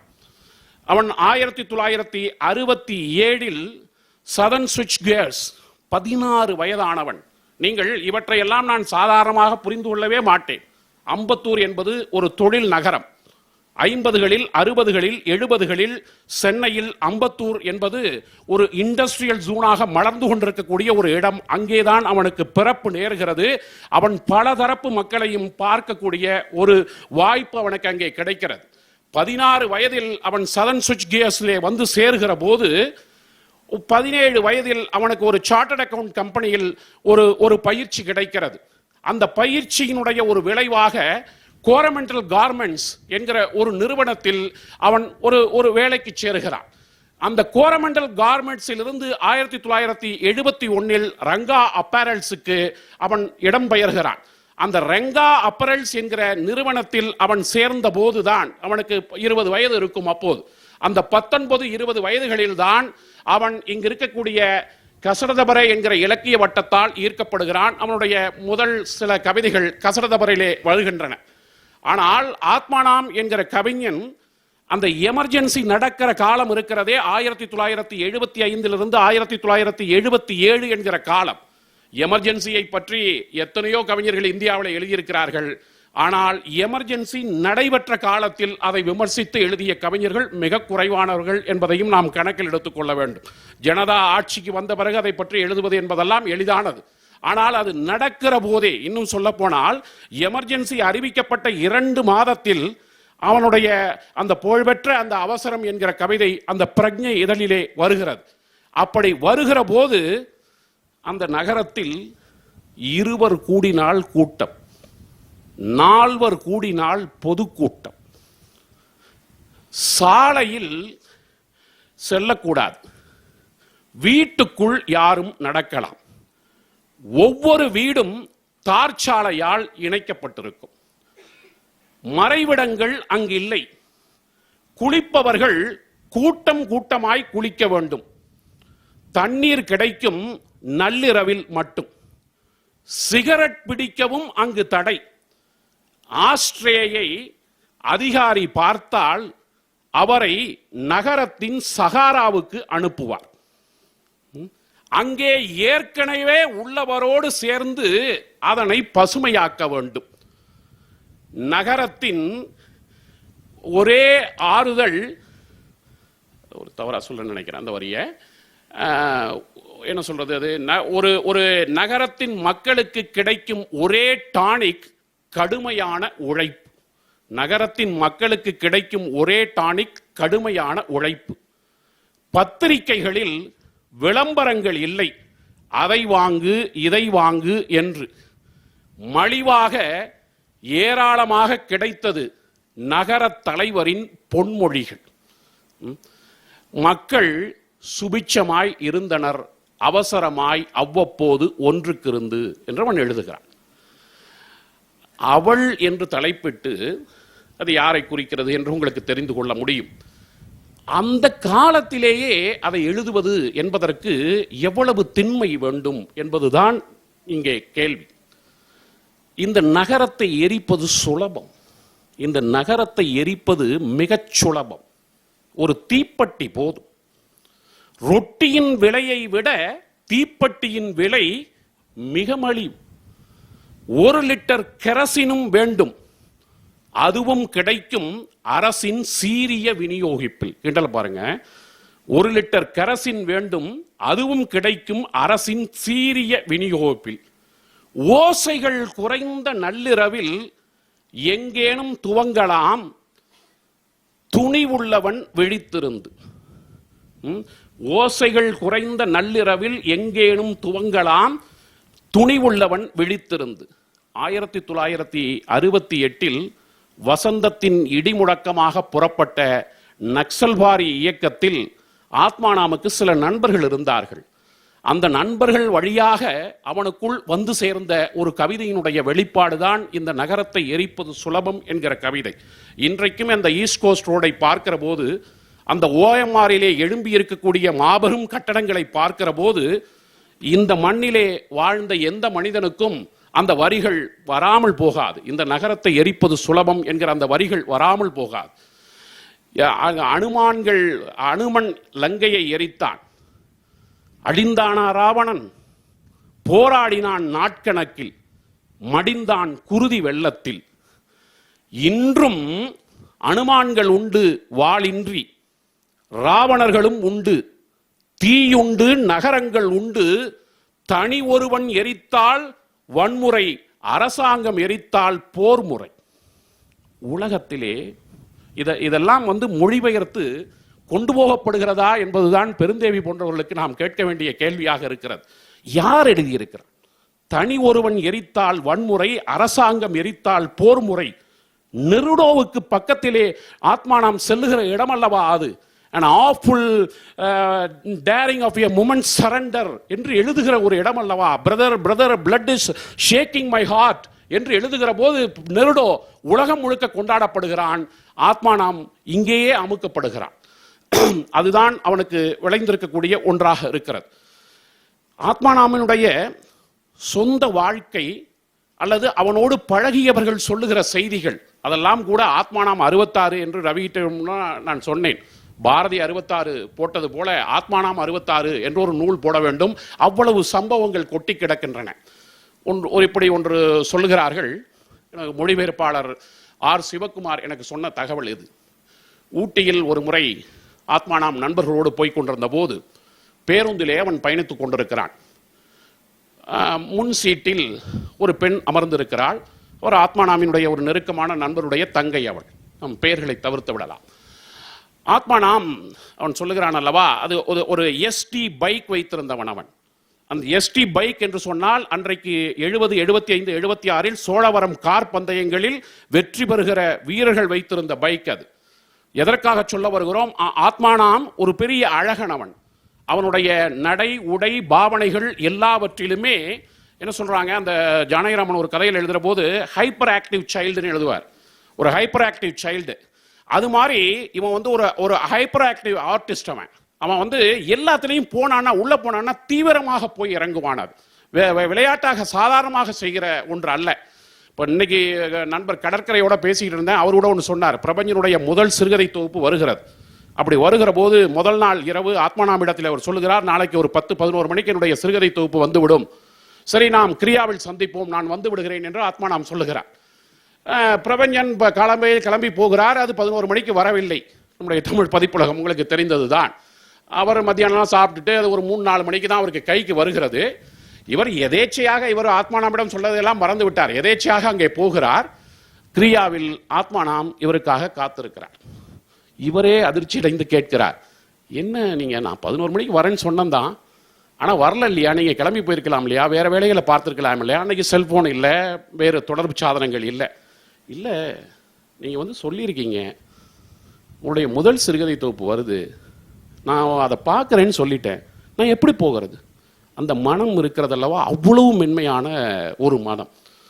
ஸ்டெல்லா புரூஸ் எழுதுகிறார், அந்த புத்தகம் என் நண்பர் ஆத்மானாம் அவ்வளவு பிழைகளோடு, அழகிய சிங்கர் எனக்கு நண்பர் தான், பெருந்தேவிக்கு நண்பர் தான், நான் அவர்கிட்ட கூட சொன்னேன், எவ்வளவு அற்புதமான புத்தகம், எவ்வளவு அற்புதமான கட்டுரை அது, அவ்வளவு எழுத்து பிழைகளோடு அவ்வளவு இதாக போட்டு அதை நல்லா போடணும், மறுபடியும் போடணும் என்று சொன்னோம்.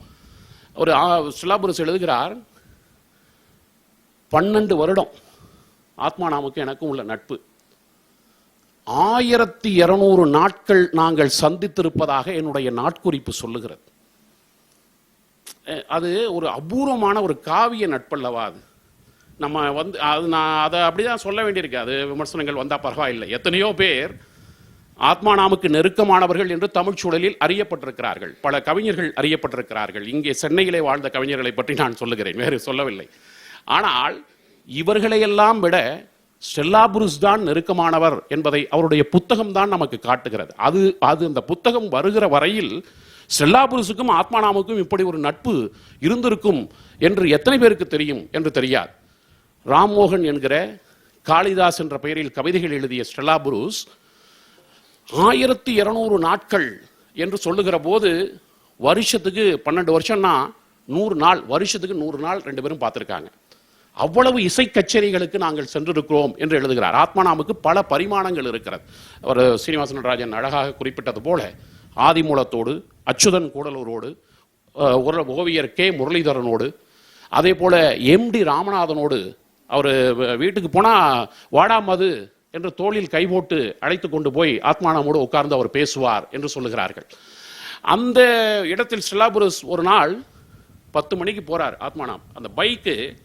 அந்த பைக்கை கூட போய் பிடிக்கணும்னு தான் ஆசை நமக்கு. அவ்வளவு பைத்தியம் தான். என்ன இருக்கு, என்னென்னமோ பைத்தியங்கள் இருக்கிற போது நான் ஒரு ஆத்மானம் பைத்தியமாக தான் இருந்துட்டு போகிறேன். அந்த பைக்கை போய் எப்படியாவது பிடிச்சிடணும்னு கூட பார்த்தோம், முடியல. அதுக்கான இதெல்லாம் இல்லை. அந்த எஸ்டி பைக் யார்கிட்ட இருக்குதுன்னு கூட பார்க்கணும். ஏன்னா அந்த பைக்கு ஒரு காலம்பரம் 6:30-7 மணிக்கு அம்பத்தூர்லேருந்து கிளம்பி இருக்குது. இங்கே சென்னைக்குள்ளே வந்திருக்குது, மவுண்ட் ரோடுக்குள்ளே வந்திருக்குது. ஸ்டெல்லா புரூஸ் போய் டி நகரில் பார்த்துருக்குது. அது தண்டையார்பேட்டை மற்ற இடங்களுக்கு போய் இந்த கார்மெண்ட்ஸ் பிஸ்னஸை பற்றி சுற்றி இருக்குது. திரும்பி வந்து 11 மணிக்கு தான் அது போகும். ஒவ்வொரு நாளும் காலம்பரம் 6-7 மணிக்கு வந்துடும்.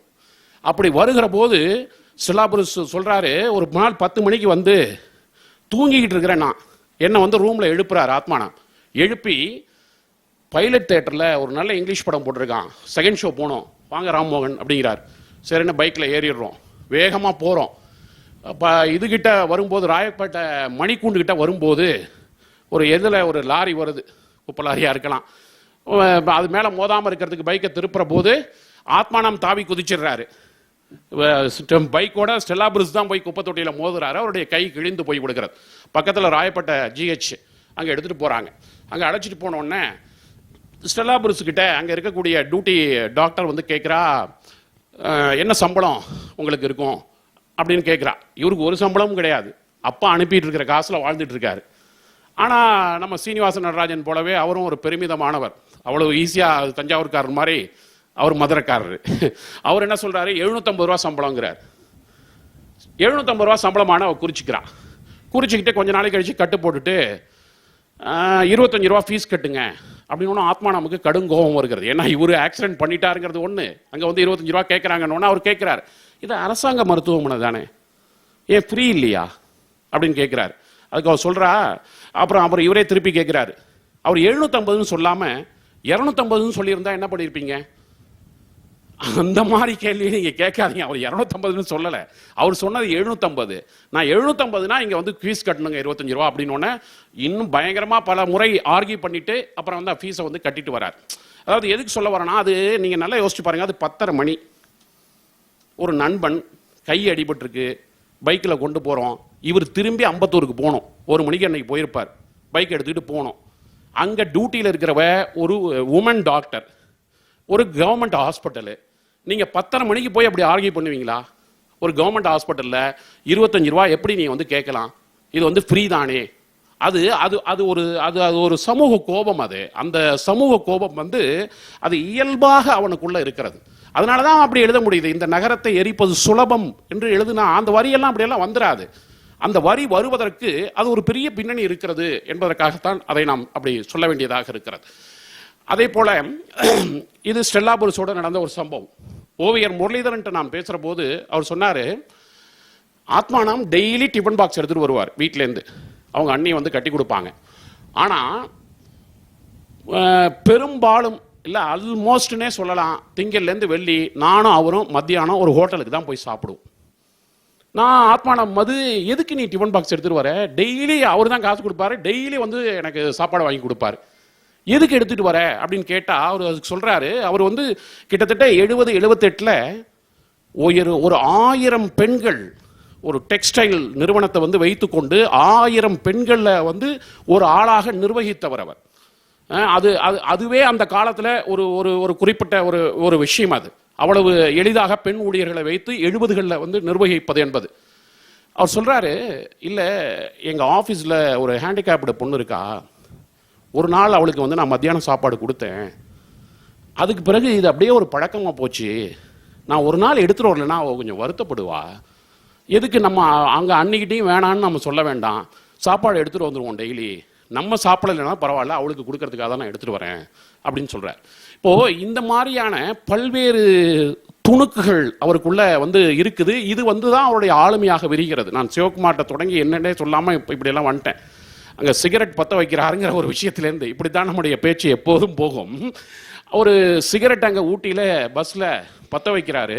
அப்படி பற்ற வைக்கிற போது அதுலேருந்து நெருப்பு பொறி பட்டு எதிராக ஒரு ஆஃப் சாரி போட்டிருக்கா, தாவணி போட்டிருக்கா, அதில் வந்து விழுந்துருக்கிறது. ஒரு சின்ன ஓட்டை அதில் ஏற்பட்டு விடுகிறது. இந்த ஓட்டை ஏற்பட்ட உடனே இவர் ரொம்ப உடனே துடிச்சு போய் ஆத்மானம் வந்து சாரி சாரி சாரி அப்படின்னு இது பண்ணுறார். அது அவ்வளவு ரொம்ப மென்மையானவர்னு சொல்லுவாங்க. அவருடைய கிரியாவில் அவருடைய பார்த்தவங்க அவருடைய கைகள் எல்லாம் கூட நடுங்கும் என்று கூட சொல்லியிருக்காங்க. அப்போது ரொம்ப சாரி சாரின்றாரு. முடிஞ்சு போச்சு, விஷயம் முடிஞ்சு போச்சு. திரும்பி இவர் சென்னைக்கு வந்துட்டார். வந்ததுக்கு பிறகு 15 நாள் கழித்து அந்த பொண்ணுக்கு ஒரு பார்சல் போகுது. 2 புதிய தாவணிகள் பார்சலில் வந்து அனுப்பி வைக்கப்பட்டிருக்கிறது. இதுதான் வந்து ஆத்மானாம். இந்த இடத்திலிருந்து தான் அவருடைய வாழ்க்கை கவிதை என்பது வந்து விரிந்து வேறு வேறு தலங்களுக்கு செல்கிறது. அவர் சொன்னார் இல்லையா, என்னுடைய சுதந்திரம் அரசாலோ தனிநபராலோ பறிக்கப்படுமெனில் அது என் சுதந்திரம் இல்லை, அவர்களின் சுதந்திரம்தான். உனக்கு ஒரு அறை, உனக்கு ஒரு கட்டில் உண்டு, உனக்கு ஒரு மேஜை உண்டு, உனக்குள்ள ஒரே உரிமை சிந்திப்பது மட்டும்தான். மற்றவரை தூண்டும் உன் எழுத்து எப்படி சமூகம் அனுமதிக்கும்? மரங்களை பார், பூச்செடிகளை பார், மலைகளை பார், வற்றாது ஓடும் ஜீவ நதிகளை பார், பரந்த கடலை பார், இதமூட்டும் கடற்கரையை பார், எவ்வளவு இல்லை நீ பார்க்க. எதற்காக நீ வருந்துகிறாய்? ஏன் அக்கசடர்களை குறித்து வருந்துகிறாய், குமுறுகிறாய், எழுத்து கூட்டங்களை சேர்க்கிறாய்? அக்கசடர்களை குறித்து ஏன் வருந்துகிறாய், குமுறுகிறாய், எழுத்து கூட்டங்களை சேர்க்கிறாய்? உன் வேலை, உன் உணவு, உன் வேலைக்கு போய் வர சுதந்திரம், இவற்றுக்கு மேல் வேறென்ன வேண்டும்? சாப்பிடு, தூங்கு, மலங்கழி, வேலைக்கு போ, உனது உயிர் மீது ஆசை இருந்தால் குறுக்கிடாதே என்று அவள் எழுதுகிறார். இது ஆத்மானாமினுடைய ஒரு தளம். இவங்க ஒரு கவிதை சொன்னாங்க இல்லையா, எழுதுங்கள், எப்படி எழுத வேண்டும் என்று நான் கூறவில்லை. இப்போ சுந்தரராம் சாமியுடைய ஒரு புகழ்பெற்ற கவிதை இருக்கு, அதுக்கு உண்மையில ரூட் இதுதான் நான் சொல்லுவேன். எழுது, உன் காதலை பற்றி எழுது, உன் கவிதையை நீ எழுதுங்கிற கவிதை. இந்த கவிதை இல்லைன்னா மொழிக்குள்ள வருமா என்பது எனக்கு ஒரு ஐயப்பாடு உண்டு. எழுதுங்கள், காலத்தாலையும் இதுதான் முன்னாடி எழுதப்பட்டது, அதையும் பார்த்துக்கிட்டு தான் நான் சொல்றேன். எழுதுங்கள், எப்படி எழுத வேண்டும் என்று நான் கூறவில்லை. உங்கள் வரிகளில் எந்த விபரீதமும் நிகழ்வதில்லை. வெற்று வெளிகளில் உளவும் மோன புத்தர்கள் உலகம் எக்கேடாவது போகட்டும், காலத்தின் இழுவையில் ரீங்கரிக்கின்றேன் என பார்வையின் விளிம்பில் இருக்கிறார்கள். உலக பாறாங்கல்லில் நசுங்கியவன் முனகளின் தொலைதூர எதிரொலி கூட கேட்கவில்லை. உலக பாறாங்கல்லில் நசுங்கியவன் முனகளின் தொலைதூர எதிரொலி கூட கேட்கவில்லை. வார்த்தைகளின் சப்தங்கள் அவற்றுக்குள்ளேயே மடிந்து விடுகின்றன. எழுதுங்கள், எப்படி எழுத வேண்டும் என்று நான் கூறவில்லை. பேனா முனையின் உரசலாவது கேட்கட்டும் என்று அவன் எழுதுகிறான். இப்போ இதெல்லாம் அப்படியே ஒரு தீ போல கனன்று கொண்டிருக்கிறது அவனுக்குள்ள. அந்த மாதிரியான விஷயங்கள் இருக்கின்றன. மே தின ஊர்வலத்தில் அவன் கலந்து கொண்டவன். 1983 மே தின ஊர்வலத்தில் கலந்து கொண்டவன். ரெவல்யூஷனரி யூத் லீக் என்று சொல்லி அம்பத்தூர்ல புரட்சிகர இளைஞர் முன்னணி என்று இருந்த அமைப்போடு அவனுக்கு தொடர்பு உண்டு. அவனுடைய மரணத்தை பற்றி கூட நான் பெருமாள் முருகன் வழியாக G.K. ராமசாமியுடன் உரையாடிய போது அவர் சொன்ன ஒரு தகவல் கூட ரொம்ப முக்கியமானது. உளவுத்துறையினுடைய அச்சுறுத்தல் அந்த மாதத்தில் ஆத்மானாமுக்கு இருந்தது. 1984 மே ஜூன் மாதங்களில் உளவுத்துறையைச் சேர்ந்த ஒருவர் அவனை கண்காணிப்பதற்கு பெங்களூருக்கே சென்றதாக கூட ஒரு தகவலை G.K. ராமசாமி பதிவு செய்திருக்கிறார். இவ்வளவு சம்பவங்களும் சேர்ந்துதான் அவனுடைய வாழ்க்கையை தீர்மானிக்கின்றன. அவருடைய தம்பி மன சிதைவு நோய்க்கு ஆளாகி அவர் இறந்து போகிறார். தந்தை இறந்து போகிறார். அவருடைய அந்த காதல், அது இன்றைக்கு எல்லாருக்குமே தெரிந்த ஒன்றாகிவிட்டது. ஒரு பிரபல வீணை கலைஞரோடு அவருக்கு ஏற்பட்ட காதல், அதிலே ஏற்படுகிற ஒரு முறிவு. அதே போல தன்னுடைய சொந்த வணிகம் டாப் 10 என்கிற நிறுவனம், பேர் கூட எப்படி வைக்கிறான் பாருங்க. அவன் சாதாரண ஆள் கிடையாது, அவன் டாப் 10 பேர் வைப்பான் அந்த கார்மெண்ட்ஸ் பிஸ்னஸுக்கு. அசோகமித்ரன் சொன்னதாக ராஜகோபாலன் இடத்துல ஒரு தகவல் சொன்னார். அந்த காலத்திலேயே அம்பத்தூர்ல தன்னுடைய வீட்டுக்கு ஏசி போட வேண்டும் என்று ஆத்மானாம் நினைத்ததாக சொல்லுவார்கள். நான் இந்த பிசினஸ்ல மிகப்பெரிய அளவில் என்னால் சாதிக்க முடியும் என்று நம்பி அவன் அந்த தொழிலுக்குள்ள இறங்கியதாக சொல்லுவார்கள். அதே போல அந்த தொழில் முறிந்த பிறகு கூட ஆயிரக்கணக்கான டிஷர்ட்டுகளை அந்த ஏரியாவில், அந்த வடசென்னை ஏரியாவில் இருந்த ஸ்லம்முக்கு போய் சில்ட்ரன்ஸ் எல்லாம் கூட்டிட்டு நீங்க மாட்டில் எடுத்துட்டு போங்க, இந்த குழந்தைகளை உள்ள விட்டு கார்மெண்ட்ஸ் ஷாப்புக்குள்ள, இது அசோகமித்ரன் எழுதியிருக்கார், குமுதத்தில் ஒரு கட்டுரையில் எழுதியிருக்கிறார், இந்த துணிகளை நீங்க மாட்டில் எடுத்துக்கொண்டு போங்க என்று குழந்தைகளுடைய மகிழ்ச்சியை பார்த்து தன்னுடைய தோல்வியை, தன்னுடைய கசப்பை ஒரு கணம் மறந்து போய் சிரித்தவன் அவன். அதனாலதான் அவன் அந்த மாதிரி எழுத முடியுது. ஒரு குழந்தையை பார்த்து நான் என்னுடைய பேனாவை கொடுத்தேன், ஒரு கோட்டோவியம், ஒரு கவிதை, ஒரு காவியம் எல்லாவற்றையும் எழுதிவிட்டு என்னை பார்த்து புன்னகைத்தது. அற்புதத்திற்கும் அப்பாற்பட்ட படைப்பு என்னை அழைத்தது. இது ஒரு பக்கம். இன்னொரு பக்கம் இந்த கவிதை, கவிஞன், உள்ளொளி, தரிசனம், இது மேலே இவங்கெல்லாம் ஏற்றி வைத்திருக்கக்கூடிய மகுடங்கள், இன்னைக்கு வரையும் சிறு பத்திரிகைகளில் வரக்கூடிய பேட்டிகள் எல்லாம் பாருங்க. ஒரு கவிஞன் என்னமோ தான் கவிதை எழுதுவதற்காகவே இந்த உலகத்தில் பிறந்து வந்திருப்பது போல பேசிக்கொண்டிருக்கிற இந்த பெணாத்தல்கள், உன் கவிதை தொகுப்பை தூக்கி எறி என்று எழுதுகிற நெஞ்சுரம் அவனுக்கு இருந்தது. உன் கவிதை தொகுப்பை தூக்கி எறி என்று அவன் எழுதுகிறான். இது ஒரு பக்கம். நீங்கள் தத்துவத்துக்குள்ளே போகுங்கள். என்னை களைந்தேன், என் உடல் இருந்தது. என் உடலை களைந்தேன், நான் இருந்தது. நானை களைந்தேன், சூனியத்து வெற்று வெளி இருந்தது. சூனிய வெளியை களைந்தேன், ஒன்றுமே இல்லை. இது ஒரு பக்கம். இது பௌத்தத்தினுடைய குரல். ஆத்மானாம் இங்கே பேசுவது பௌத்தத்தினுடைய குரல். இன்னொன்று உண்டு. ஒன்றும் இல்லை, சும்மாதான், வேறு ஒன்றும் இல்லை, ஆரம்பமே ஒன்றும் இல்லை, பின் எப்படி இவ்வளவும், இவையும் ஒன்றும் இல்லை, நீயும் நானுமா, ஆமாம் ஒன்றும் இல்லை. நாம் பேசுவது, நாம் எழுதுவது, நாம் வரைவது, நாம் பதிப்பிப்பது, நாம் படிப்பது, எதுவும் ஒன்றுமில்லை. எதுவும் ஒன்றுமில்லையா? ஆம், எதுவும் ஒன்றுமில்லை. ஒன்றுமில்லையில் இவ்வளவா? அந்த ஒன்றில் ஒன்றையும் மீறிய ஒன்று என்று அவன் எழுதுகிற போது அங்கே வைதிக கருத்தியலுக்குள்ளே அவன் நுழைகிறான்.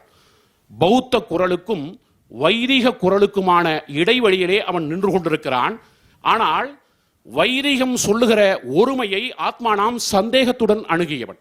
அதனால்தான் நான் சொன்னேன், ஆத்மானாம் என்கிற அந்த பெயரை கூட அவன் இந்த கருத்தியல், இந்து கருத்தியல் இவ்வளவு செல்வாக்கு பெற்றிருந்த ஒரு காலகட்டத்தில் வாழ்ந்து கொண்டிருந்தால் அவன் வைத்திருக்க மாட்டான். அவன் அதை வைத்துக் கொண்டதற்கான பின்னணி வேறாக இருக்கிறது. நான் அதை ஆனந்திடத்தில் கேட்டு பதிவு செய்திருக்கிறேன். எதுக்காக அவர் ஆத்மானாம்னு பேர் வச்சுக்கிட்டாரு? ஏன்னா தமிழ் நவீன கவிதையில த மோஸ்ட் செக்குலர் பொயட்ரினா அது ஆத்மானாமுடைய பொயட்ரி தான். வேற யாருடைய பொயட்ரியும் நீங்க சொல்ல முடியாது. அதுக்குள்ள இருக்கக்கூடிய பல்வேறு அம்சங்களை நம்ம தொட்டு காட்டிடலாம். அது பிரமிழா இருக்கட்டும், நகுலனா இருக்கட்டும், சுந்தராம்சாமியா இருக்கட்டும், இவர்களிடத்தில் எல்லாம் மாயை தானோ லீலை தானோ என்றே எழுதுவார். அரவிந்தருடைய லீலை தானோ என்று கூட சுந்தராம்சாமி எழுதுவார். எதுக்கு சொல்ல வரோம்? சுந்தராம்சாமி வந்து மோஸ்ட் செக்குலர் ஆர்டிஸ்ட் என்று தமிழ்ல வந்து உறுதி செய்யப்பட்ட ஒரு படைப்பாள். அவர் வந்து அவருடைய படைப்புகளில் கடவுள், ஆன்மீகம், சமயம் சார்ந்த விஷயங்களுக்கு சுற்றிலுமாக இடமளிக்காதவர் என்று நம்பப்பட்ட ஒரு படைப்பாளி. அவருடைய படைப்பில் கூட அந்த மாதிரியான சில விஷயங்கள் இருக்கு. ஆனால் ஆத்மானாம் அதை முற்றிலுமாக மறுத்த ஒரு இடத்தை வந்து எடுத்தவன். அவன் வந்து ஒரு ஒரு ஒரு உரையாடல் தான், அவனுடைய கவிதைகளே ஒரு உரையாடல் தான். ஒரு அந்தரங்கமான உரையாடல்களை கவிதைகளாக மாற்றுகிற ஒரு வல்லமை அவனுக்கு இருந்தது. அதனாலதான் அதில் அவன் எழுதுறான், இப்போ இந்த பௌத்த கருத்தியலுக்கும் வைதிக கருத்தியலுக்கும் இடையில அவன் பயணப்பட்டு கொண்டே இருக்கிற போது அவனுக்கு வேறு ஒரு சிந்தனையும் அதுக்குள்ளே வருகிறது. வைதீகத்தினுடைய ஒருமையை நாம் எப்படி ஏற்பது என்கிற சிக்கலுக்குள்ளே அவன் செல்லுகிற போது அவன் பன்மையையும் பேசுகிறான். அரிசி மூட்டையிலிருந்து சிதறிய அரிசி மணிகளைப் போல், திசை தட்டு தடுமாறி திசை தவறி ஓடி வந்த சிற்றெரும்பு போல். ஆத்மானாம் படிமத்தை, உருவகத்தை, குறியீட்டை, இருண்மையை கவிதை உத்திகளாக ஏற்றவன் இல்லை. The most plain poetry in modern poetry is ஆத்மானாம்ஸ். அவ்வளவு நேரிடையானது. இதெல்லாம் வேண்டவே வேண்டாம். கவிதைக்கு இந்த மாதிரியான அங்கீகரிக்கப்பட்ட அழகியல் உத்திகள் இருக்கிறது அல்லவா, அது கவிதையை கீழிறக்குகிறது. அங்கீகரிக்கப்பட்ட கவிதை உத்திகளுக்கு மாறாக வெள்ளை சொற்களை வைத்துக்கொண்டே மிகுந்த ஒரு தாக்கத்தை, அனுபவத்தை ஏற்படுத்த முடியும் என்று அவன் காட்டியிருக்கிறான். சொன்னால் மறக்கிறார்கள், எழுதினால் நிராகரிக்கிறார்கள், தாக்கினால் தாங்குகிறார்கள், சும்மா இருந்தால் தாக்குகிறார்கள். அற்புத உலகம், அற்புத மாக்கள். இது யாரை பற்றி எழுதினது? தனது சமகாலத்து இலக்கியவாதிகளை பற்றித்தான் அவன் எழுதினான். அவன் யாரையெல்லாம் நம்பினார்களோ அவர்களை பற்றித்தான் அவன் எழுதினான். அது அவனுடைய பயோகிராஃபியில் உள்ள போனால் அது மாதிரியான பல்வேறு விஷயங்களை நம்ம எடுக்க வேண்டியிருக்கு. சிகரெட்டில் இருந்து தப்பி செல்லும் புகையை போல் என் உடன்பிறப்புகள். ஓமையை பாருங்க. அந்த ஓமை ஆத்மானாம் ஓமையையோ படிமத்தையோ தொன்மத்தையோ பயன்படுத்த மாட்டாங்கிறது இல்லை. அவன் பயன்படுத்துகிற போது அது தொன்மமாக இருக்காது, அது ஓமையாக இருக்காது, அது வேறொன்றாக மாறுகிறது. அப்போ சிகரெட்டிலிருந்து தப்பி செல்லும் புகையை போல் என் உடன்பிறப்புகள். நான் சிகரெட்டிலேயே புகை தங்க வேண்டும் என கூறவில்லை. வெளிச்செல்கையில் என்னை நோக்கி ஒரு புன்னகை, ஒரு கையசைப்பு, ஒரு மகிழ்ச்சி, இவைகளையே எதிர்பார்க்கிறேன். கடைசி வரி அவ்வளவுதானே. ஏன்னா இதை கூடவா கொடுக்க மாட்டீங்க? அப்படித்தான் அவனை இந்த சமூகம் நடத்தி இருக்கிறது.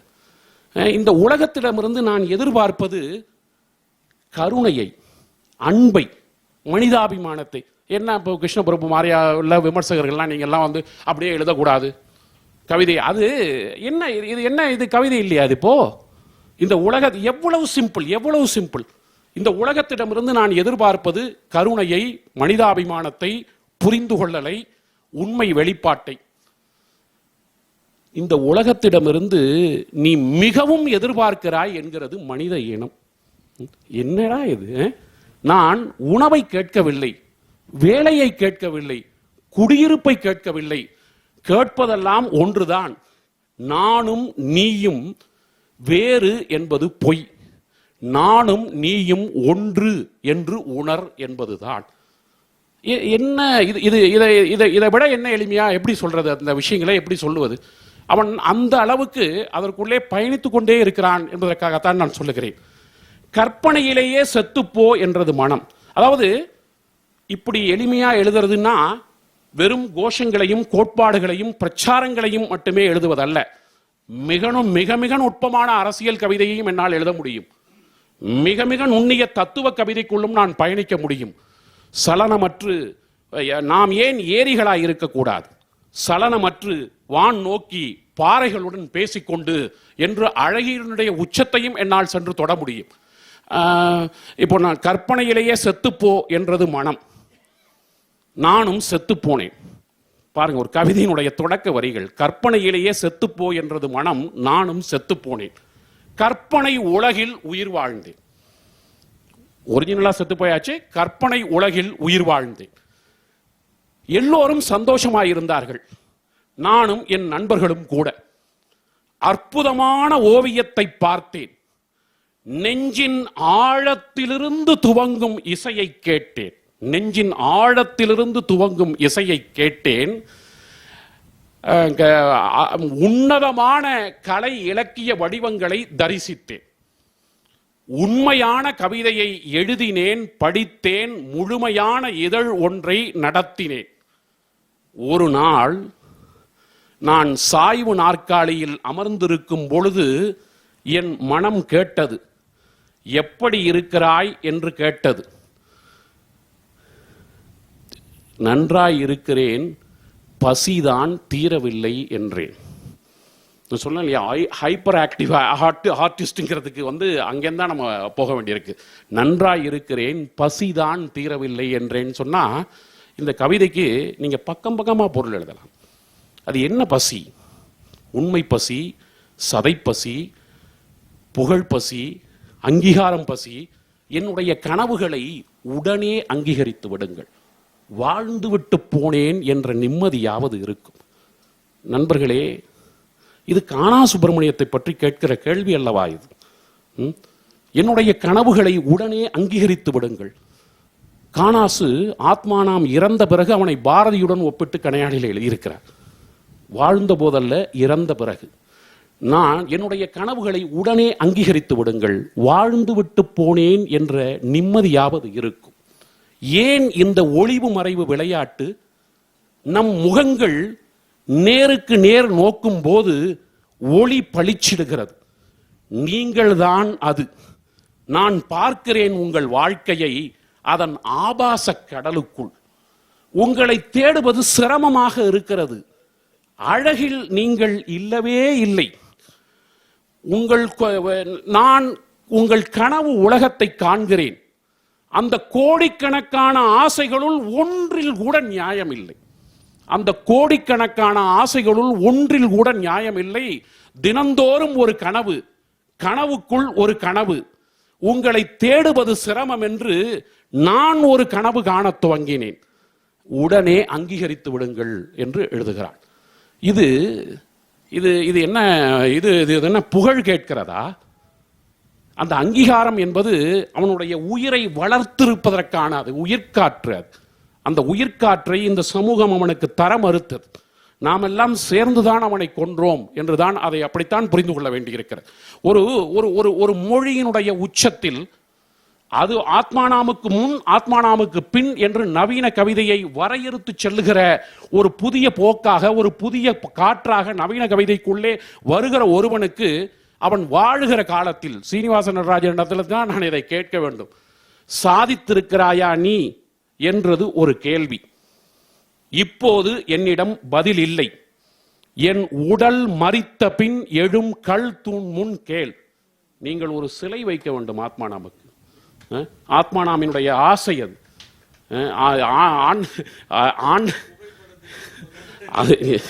இல்ல, நீங்க ஆத்மானாம் அறக்கட்டளை வச்சிருக்கீங்க, அதனால சொல்றோம். இப்போ சிலைகளால் ஒன்றுமில்லை, சிலைகள் எல்லாம் உடைக்கப்படும் என்பதையெல்லாம் தெரிந்த பிறகுதான் நாம் ஆத்மானாமுக்கு சிலை கேட்கிறோம். அது அது ஆண்டாள் இதுல ஸ்ரீவல்லிபுத்தூர்ல 100 தடா கேட்ட போது ராமானுஜர் 2 நூற்றாண்டுக்கு பிறகு அதை செய்து கொடுத்தார் அல்லவா? அப்படி நீங்கள் ஆத்மானாமுக்கு இதை செய்து கொடுக்க வேண்டும். அவன் எவ்வளவு நம்பிக்கையோடு பேசுகிறான், எவ்வளவு அங்கீகார மறுப்பு, அவனுடைய வாழ்க்கையில் எவ்வளவு இழப்புகள், எவ்வளவு கிளாரிட்டி, அதுக்குள்ள எவ்வளவு கிளாரிட்டி இருக்கிறது. இன்னும் சொல்ல போனால் 1978-79 புரசைவாக்கத்தில் அந்த தனியார் மருத்துவமனையில் டாக்டர் சாரதா மேனனிடத்தில் அவன் சிகிச்சை பெற்றுக் கொண்டிருக்கிற போது, அதை ஸ்டெல்லா புருஸ் தான் எழுதுவார், உலகத்தில் மனச்சுதைவு நோய்க்கு உள்ளான எந்த நோயாளியாவது எனக்கு சிகிச்சை இந்த டாக்டர் தான் அளிக்க வேண்டும் என்று தேர்ந்தெடுத்திருப்பானா டாக்டரை? ஆத்மானாம் தேர்ந்தெடுக்கிறான். சாரதா மேனன்ட்ட தான் நான் சிகிச்சைக்கு போகணும், வேற வேண்டாம். 2 மாதம் காத்திருந்து அப்பாயின்மெண்ட் பெறப்பட்டு அங்க போகிறார்கள். அழகியசிங்கர் சொன்னார், கோபி கிருஷ்ணன் அப்போது சாரதா மேனனிடத்திலே வேலை பார்த்து கொண்டிருந்தார், எழுத்தாளர் கோபி கிருஷ்ணன். அவர் வழியாக கூட சில தகவல்கள் அழகியசிங்கர் கிடைத்திருக்கின்றன ஆத்மானாம் பற்றி. இப்போ அந்த இடத்துல அவன் எழுதின கவிதை எது? டாக்டர் சாரதா மேனன்ட்ட மன சிகிச்சை பெற்றுக் கொண்டிருக்கிற போது அது விழாவில் பிரசுரிக்கப்பட்டது. நான் இப்போ சொன்னதுதான், அற்புத மரங்களின் அணைப்பில் நான் ஒரு காற்றாடி, அற்புத மரங்களின் அணைப்பில் நான் ஒரு காற்றாடி, வேப்பமர கிளைகளின் இடையில் நான் ஒரு சூரிய ரேகை. அந்த ஒரு வரி போதும். வேப்பமர கிளைகளின் இடையில் நான் ஒரு சூரிய ரேகை, பப்பாளி செடிகளின் நடுவில் நான் ஒரு இனிமை, சடை சடையாய் தொங்கும் கொடிகளில் நான் ஒரு நட்சத்திரம். அஃபெக்டிவ் டிசார்டரில் அட்மிட் பண்ணப்பட்டிருந்த போது அவன் எழுதியது. யாருக்கு அஃபெக்டிவ் டிசார்டர் என்றே நாம் கேட்க வேண்டியிருக்கிறது.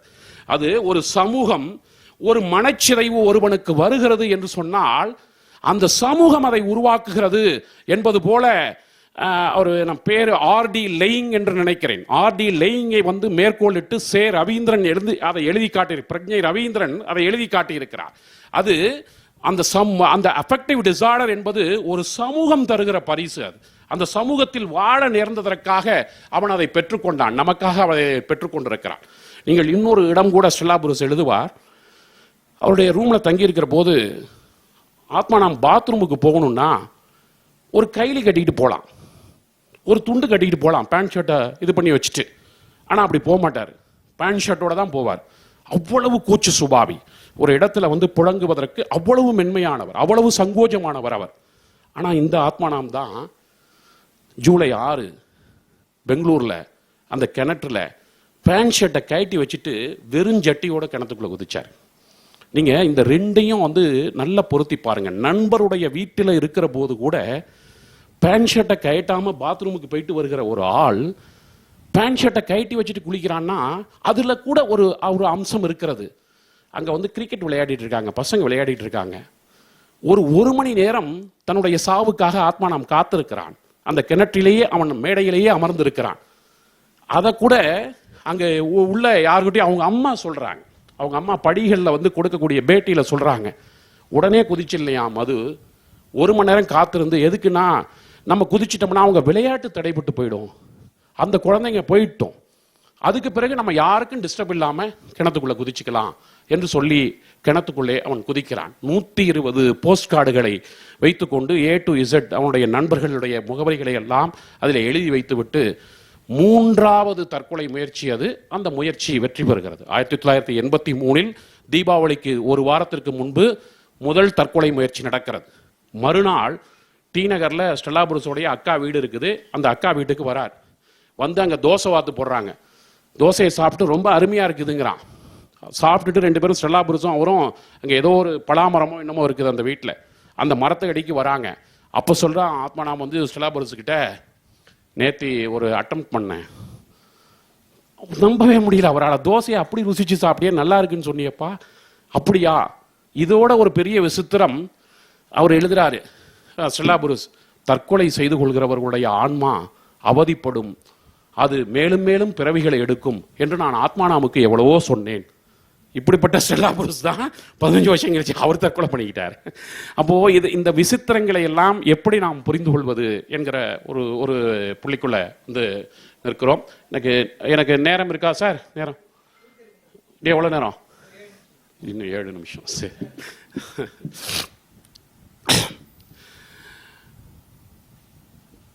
எனக்கு கிடைத்த சதுரத்தில் நடைபழகி கொண்டிருந்தேன். எனக்கு கிடைத்த சதுரத்தில் நடைபழகி கொண்டிருந்தேன். கால்கள் வலுவேறின, நடப்பதில் மகிழ்ச்சி உண்டாயிற்று. சாலையிலேயே நடக்க முடியவில்லை, சதுரத்திற்குள் நடக்கிறானா என விளம்பினர் மாக்கள்.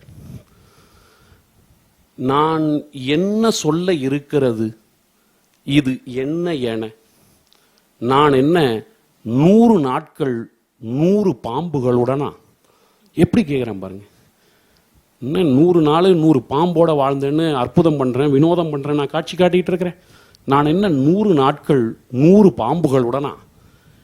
என் கால்கள், என் நடை, என் சதுரம். இப்போ இது இந்த அளவுக்கு ஒரு மனிதனை வந்து ஒரு சமூகம் குறுக்குமா, ஒரு குடும்பம் வந்து குறுக்குமா, அந்த சூழலில் இருந்தவர்கள் அப்படி குறுக்குவார்களா என்கிற ஒரு இடத்துக்கு தான் நம்ம அது போக வேண்டி இருக்கிறது. அதாவது எவ்வளவு பெரிய தனிமையை, எவ்வளவு பெரிய கசப்பை அவனுடைய உள்ளம் ஏந்தி இருந்தால் இப்படிப்பட்ட வரிகள் அவனிடத்திலிருந்து பிறந்து வந்திருக்கும். அவ்வளவு தனிமை, உலகத்தில் நான் அப்படி ஒரு தனியாக இருக்கிறேன் அப்படின்னு அவன் ஃபீல் பண்ணுற போது தான் இந்த மாதிரியான விஷயங்களே வந்து சேர்கிறது. இப்போ இதுக்கு இணையாகவே இன்னொரு கவிதையும் அவன் எழுதியிருக்கிறான்.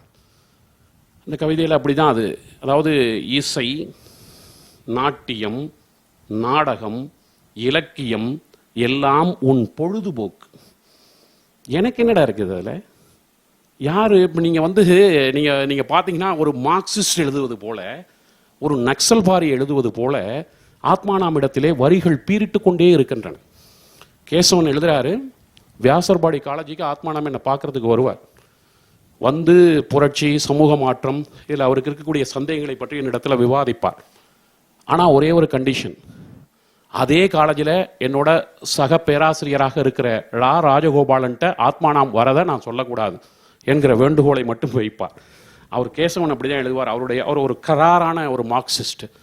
இத்தகைய பலகீனமான அம்சங்கள் ஆத்மானாமிடத்தில் இருந்த போதிலும் அவர் எதை நோக்கி நகர்ந்து வந்து கொண்டிருந்தார் என்பதை அவருடைய இத்தகைய சமூக விஷயங்கள் காட்டி கொடுத்தன என்று அவர் எழுதுவார்.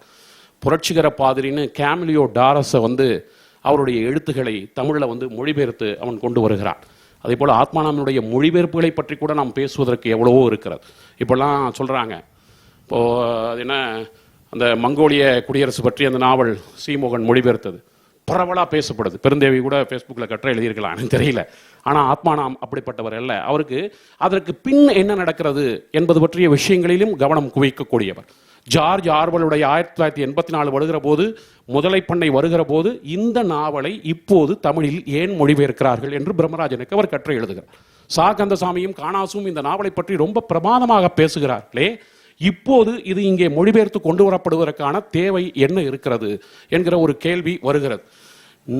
மாடர்னைசேஷனே வராத ஒரு சொசைட்டியில், சமூக மாற்றங்களே இன்னும் எட்டி பிடிக்காத ஒரு சொசைட்டியில் கம்யூனிசத்தினுடைய கேடுகள், கம்யூனிசம் இந்த சமூகத்திற்கு எவ்வளவு பெரிய தீமைகளை செய்தது, ஸ்டாலின் எத்தனை லட்சம் பேரை கொன்றான் என்று நாகர்கோயிலிலும் தருமபுரியிலும் இருந்து கொண்டு நம்முடைய எழுத்தாளர்கள் எழுதுகிற போது அது பற்றிய தீவிரமான கராரான அரசியல் விமர்சன பார்வை ஆத்மானாமிடம் கூடியிருந்தது என்பதற்காகத்தான் சொல்லுகிறோம்.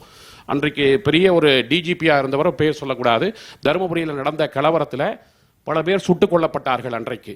அதை பற்றி அவர் எழுதிய கவிதை தான் டெலக்ஸ் என்கிற கவிதை என்று சொல்லப்படுகிறது. இது மாதிரி அதே போல இன்னும் பல்வேறு ஒரு 5 அல்லது 6 அல்லது 7 கவிதைகள் அப்படியே திட்டவட்டமான லெனினுடைய பொலிட் பீரோவில் என்னுடைய கவிதைக்கும் ஒரு இடம் வேண்டும் என்று மார்க்சிம் கார்கி கேட்டது போன்ற கவிதைகள் அவை. அவ்வளவு ஈய குண்டுகள் போன்ற கவிதைகளை ஆத்மானாம் எழுதி சென்றிருக்கிறான். அந்த காலத்தில் நடந்த விஷயங்களை பற்றி எழுதப்பட்ட ஒரு கவிதைகள் அது. இடத்துல நான் அது பேச்சை வந்து நான் நிறுத்திக்கணும். 7 நிமிஷம் ஆகுது. அதனால் நான் அதை வந்து திரும்பவும் நான் அந்த வரிகளையே சொல்லி இந்த பேச்சை முடித்துக் கொள்வதற்கு விரும்புகிறேன். நான் ஒரு ஞானியும் இல்லை, நான் ஒரு சித்தனும் இல்லை. பித்தம் பிடித்தும் பிடிக்காத மேதை நான், படித்தும் படிக்காத புலவன் நான். வைத்தியம் தெரிந்தும் செய்து கொள்ளா நோயாளி நான். வைத்தியம் தெரிந்தும் செய்து கொள்ளா நோயாளி நான். உண்மையை தொட்ட ஒரு பேதை நான். உத்தமன் இல்லை, ஆனால் பொய் சொல்லத் தெரியாது. சத்தியவான் இல்லை, ஆனால் உண்மையே பேசுவேன். இவைகளையும் மீறி இருக்கிற கொஞ்சம் மட்டுமே நான் என்று சொல்லி நிறைவு செய்து கொள்கிறேன். நன்றி, வணக்கம்.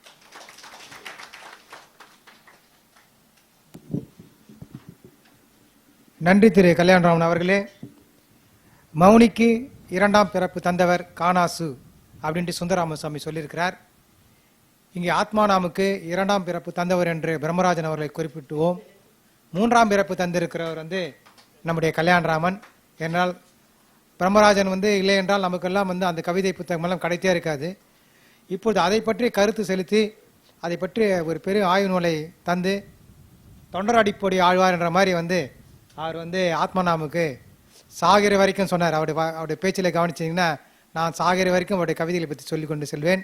அவரை ஒரு மகாகவி என்று நிறுவுவதற்கான சான்றுகள் அனைத்தும் இருக்கிறது என்று கூறியிருக்கிறார். அதன் பொருட்டும் அவருடைய நண்பர்களிடமிருந்து பிளவு ஏற்பட்டு தனித்தனியாக இருக்கிறாரு, அது வேறு கதை. இப்படி ஆத்மநாமுக்கு வந்து இவ்வளோ பிரமாதமாக வந்து பேசக்கூடியவர். வேறு யாராவது வந்து கூட்டத்துக்கு கூட்டு வந்தோம்னா புத்தகத்தை பார்க்க வேண்டியது இருக்கும். இல்லாட்டி வந்து அவருடைய கவிதைகளை சொல்லாமலே கூட போன நிறைய பேச்சாளர்களாக இருக்கிறாங்க. ஆனால் வந்து பார்த்தீங்கன்னா அற்புதமாக ஒரு குறிப்பு, ஒரு பேப்பர் கூட கையில் வச்சுக்க மாட்டார். அப்படியே ஆற்றொழுக்க அப்படியே பேசிக்கொண்டே இருப்பார். இன்னும் பேசிக்கொண்டே சொன்னால் அவருடைய புகழை வந்து சொல்லணும் என்று அதுக்கோசம் விதந்தோதி சொல்வதில்லை. அவர் வந்து அவருடைய பலவீனம்ன்ட்டு இதற்காக வந்து பிரம்மராட்சசன் மாதிரி எனக்கு தெரியும். அந்த கனல் வட்டம் புத்தகம் வந்தப்போ வந்து கிட்டத்தட்ட 6 மாதம் உழைப்பு உழைப்பு உழைப்பு. இதுக்கு பார்த்தீங்கன்னா இதுக்கே ஒரு 4-5 டாக்டர் பட்டம் கொடுக்கலாம். ஆனால் வந்து நம்ம ஒன்றுமே செய்யலை. அந்த கனல் வட்டத்திற்கு ஒரே ஒரு குறிப்பான ஒரு விமர்சனம் கூட வரல. தமிழ் கூறும் நல்ல உலகில் என்னுடைய அறிவுப்பட்டவரை உங்களுக்கு பட்டிருந்தாங்கன்னு சொல்லுங்கள். இனிமேலாவது அந்த ஒரு நூலுக்கு நீங்கள் அந்த புத்தகத்தை ஏற்றுக்கொள்ளுங்கள் அல்லது நிராகரியுங்கள். ஆனால் அது ஏன் என்றாவது நீங்கள் சொல்லுங்கள். அதை ஒரு அற்புதமான வந்து படைப்பு அது. அதை வந்து அழித்து இருக்கிறார் நம்முடைய கல்யாணராமன் அவர்கள். அப்புறம் இன்னொரு விஷயத்தை சொல்லிட்டு போனார், அந்த எஸ்டி பைக்கை எப்படியாவது தேடி கண்டுபிடிக்கணுன்ட்டு. கரெக்டு. மேல்நாட்டிலலாம் ஒரு எழுத்தாளர் என்றால் அந்த எழுத்தாளர் பேரில் ஒரு எஸ்டேட்டு, ஒரு ஸ்டேட் அப்படின்ட்டு ஒரு பெரிய கட்டடத்தை வைத்து அதில் அவங்கள மேனுஸ்கிரிப்ட்ஸ், அவங்களுக்கு கையெழுத்து பிரதிகள், அவங்களுக்கு புத்தகங்கள், அதில் முதல் பிரதி, முதல் பதிப்பு இதழ், 2வது 3வது 100வது, அதுக்கப்புறம் வந்து அவர் கையெழுத்திட்ட பிரதி அப்படின்ட்டு எழுத்தாளர்களை கொண்டாட விதத்தில் பார்த்தீங்கன்னா நம்மளாம் வந்து யூரோப்பியன் கண்ட்ரிஸு, அமெரிக்கா அவங்களெல்லாம் வந்து அவங்க காலை தான் விழுந்துச்சு கும்பிடணும். அப்படிப்பட்ட ஒரு ஆர்வத்தை வைத்துள்ளார். அவர் வந்து அந்த முயற்சியில் வந்து வெற்றி பெறணும். அதே நம்ம வந்து ஆத்மநாமுக்கு செய்யும் மஞ்சள் என்று சொல்லிக்கொண்டு அடுத்த மாத கூட்டம்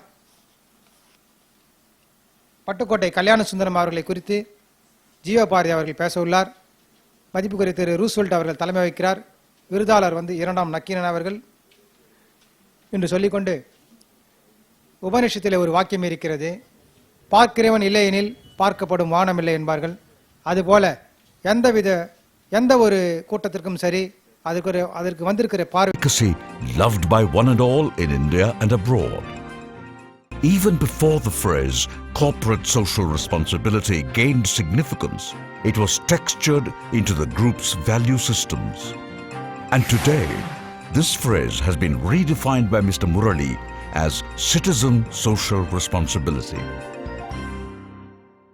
Chennai 365, an effort by SKS in association with social, sports and cultural bodies to do good to a vibrant Chennai. To Sri Krishna Sweets, it's no mere rule. It's not just an act. It's every citizen's social responsibility. After all, we make a living by what we get, but we make a life by what we give. And in the process, create a world where life's best bonds are built with love and care. And in time, they will become our strongest bond.